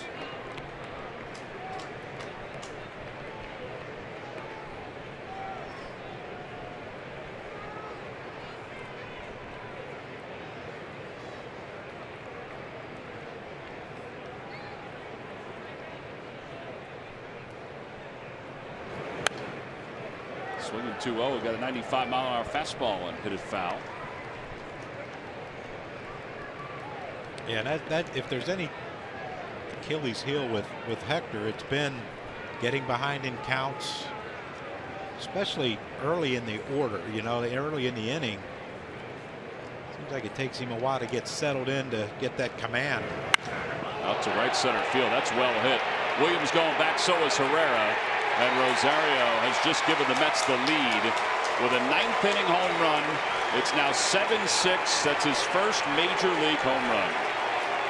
And again, the long ball has been problematic for the Phils against the Mets all season long, and especially in these 2 games.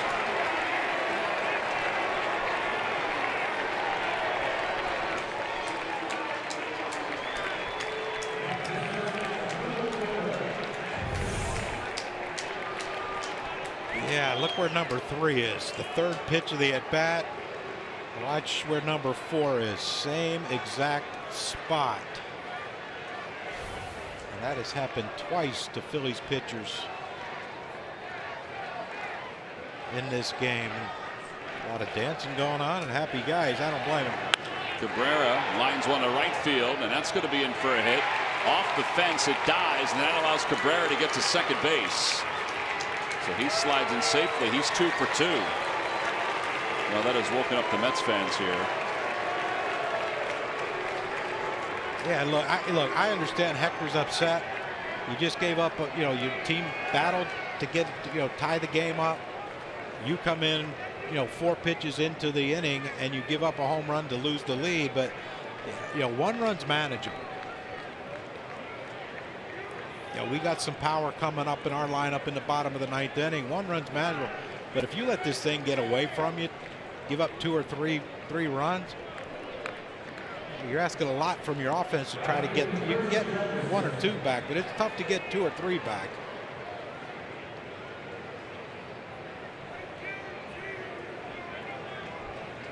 Granderson's a dead pull hitter, so you would assume that by the end of this at bat, Cabrera is going to be on 3rd. Good split there, and it's 0-1. He has popped up a couple times the infield today. He's popped out to short twice, once in the 1st, once in the 5th. Maybe we can get a strikeout here.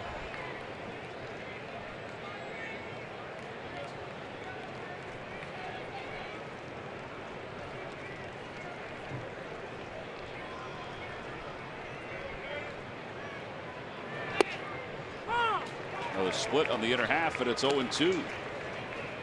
Well, that's a pretty good movement on it. He better have good movement for the next few hitters too, because Walker's swinging a good bat. Cespedes is swinging a good bat right now.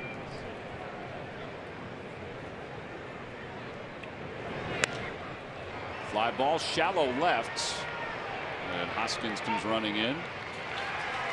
1 out. Cabrera back to second, and here comes Walker. Well, good pitching by Hector. He wouldn't let Granderson pull the ball to the right side, hit the ball to the right side to get Cabrera to third base. Now it's going to take a base hit to score him. Fly ball to the outfield is just the second out of the inning, so that's what we're looking for. Well, Neil Walker's 1 for 3 in this game. He is 5 for 8 in this series. That's the thing. He's probably in the out deck circle thinking, you know, just get something elevated. Just get some. Curtis is going to get him over. Get something elevated. I hope he has those same thoughts. Just get something elevated. Routine fly ball to center field. We'll be happy campers. Let him go after Cespedes.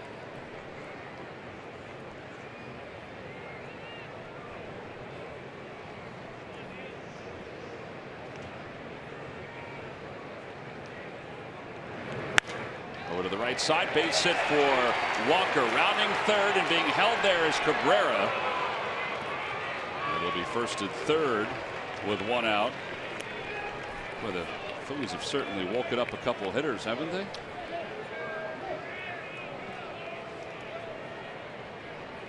Yeah, and sadly, it's only the second game of a 4-game series. And now Cespedes, who has already homered tonight, he has 4 RBIs. Maybe Sunday a couple of the old guys will need a break. Day game.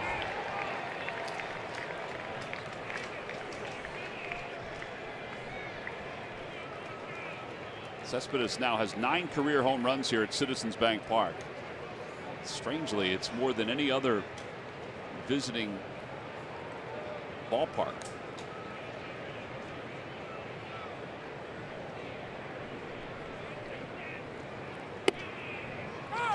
Why he re-signed with the Mets. Probably like, you know, if I go back to the American League, I can DH. But I'm only going to get a couple games a year against the Phillies in Philly. Huh. Every third year. Yeah, I'm staying in the National League East.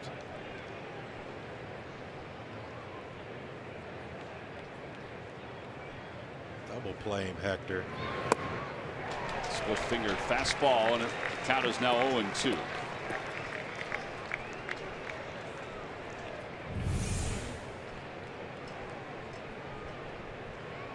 Had a lot of downward movement. I tell you what, Cespedes lucky he missed that one. If he hits, that's a double play. There's no way you can elevate that. Well, let's see if he can throw it again and make it enticing again. This is where Franco might want to be ready if he throws him another one. Well, we tried it just a bit outside.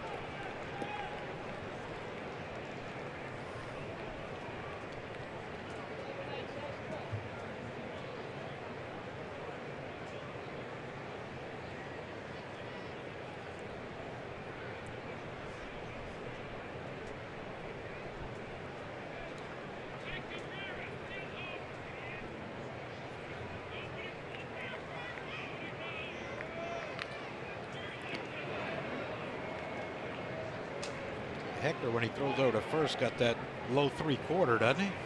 He zips it over there pretty good.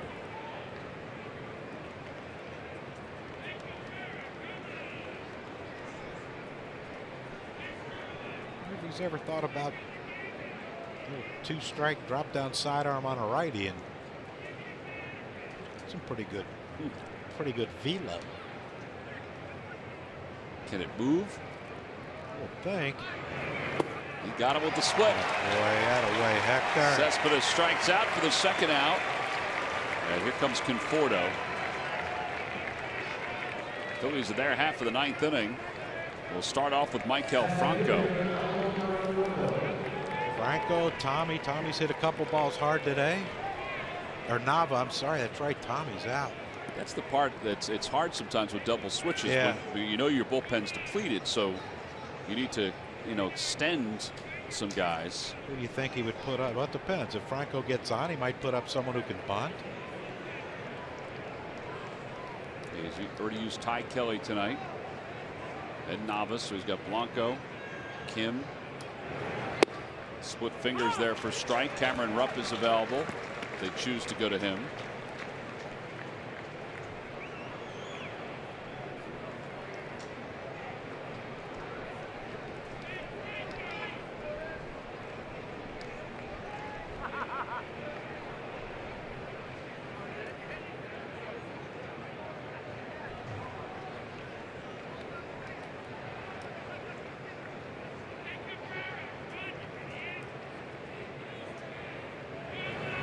Tapper over to third. Franco's got to hurry. He gets there in time. So it remains a 1-run deficit thanks to the home run by Rosario. It's his first major league home run. The Mets lead 2, and now we go to the bottom of the 9th inning. The Phillies once again down by 1.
Delivery of the game. Hopefully the Phils can change this thought, but Rosario, his first major league home run. Yeah, got a pitch center cut by Hector Neris leading off this inning, and the Phillies battled back to tie it up, and Rosario said, I'm going to handle this one, Hector.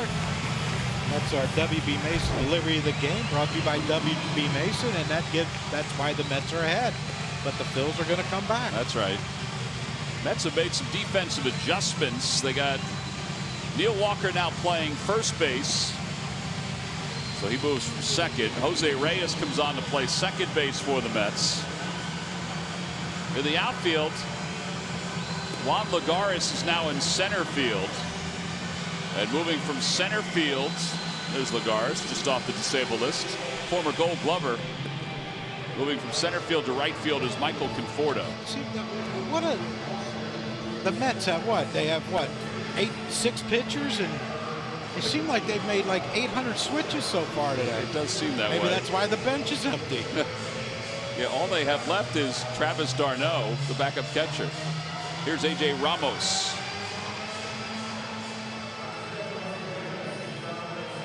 You see the numbers on Ramos. Now, he's a guy that can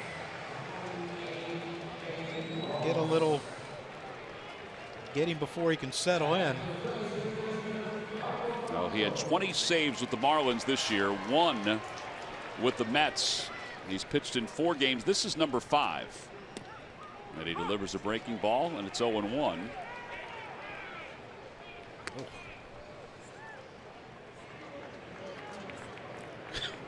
There's a lot of confusion going on after one pitch. Ball hit the dirt. You got to take Ball it out hit of the the game. dirt. The umpire was going to throw it. Rivera threw it back, and then Ramos said, no, I like this one. He said, tough. It hit the dirt. Get it out of here. Ramos throws one away. Oh, my gosh. It's like the shell game. You don't know if the ball's actually out of the play or not. Check swing. I mean, do they think like is there something like bad going to happen if they throw a ball in the dirt and they have to throw it again? I honestly don't know why it ever started that they throw the baseball out after it hits the dirt. I don't know. With all the baseballs, we're sporting small country, I would imagine. Or 10. 12 dozen balls a game. So what? There's 15 games a night normally. That is a lot of baseballs. I wonder what it was when you played. Like, how many baseballs would you go through?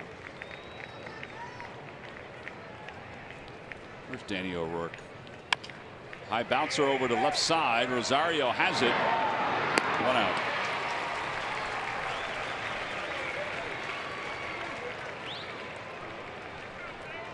And now Hyun-Soo Kim is going to come up as a pinch hitter. After the ball game, stay tuned. Rob Ellis, Ricky Vitalico are standing by. They'll have Pure Auto Insurance presents Phillies postgame live. They'll talk about another rough outing for Nick Pivetta.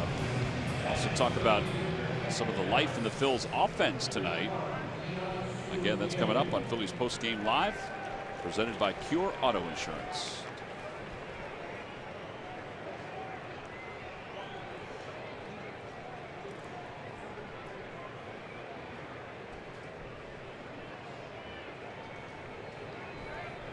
So Kim is batting with 1 man down, and he fouls it away.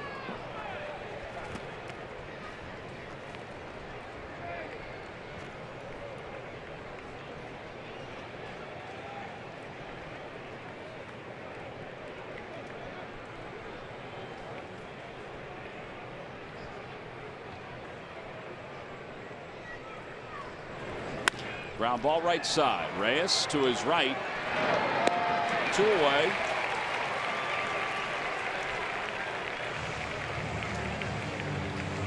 So now it's down to Jorge Alfaro, who is 1 for 4 in this ball game with a couple of strikeouts.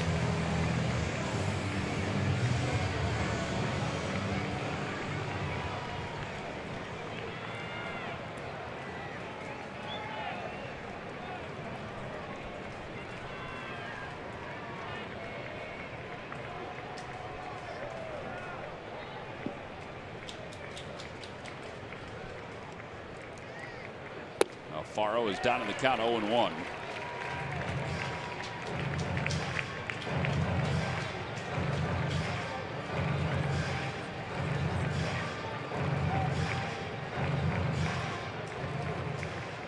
Alfaro has 8 plate appearances since being called up from the minor leagues. 3 hits, including 1 tonight.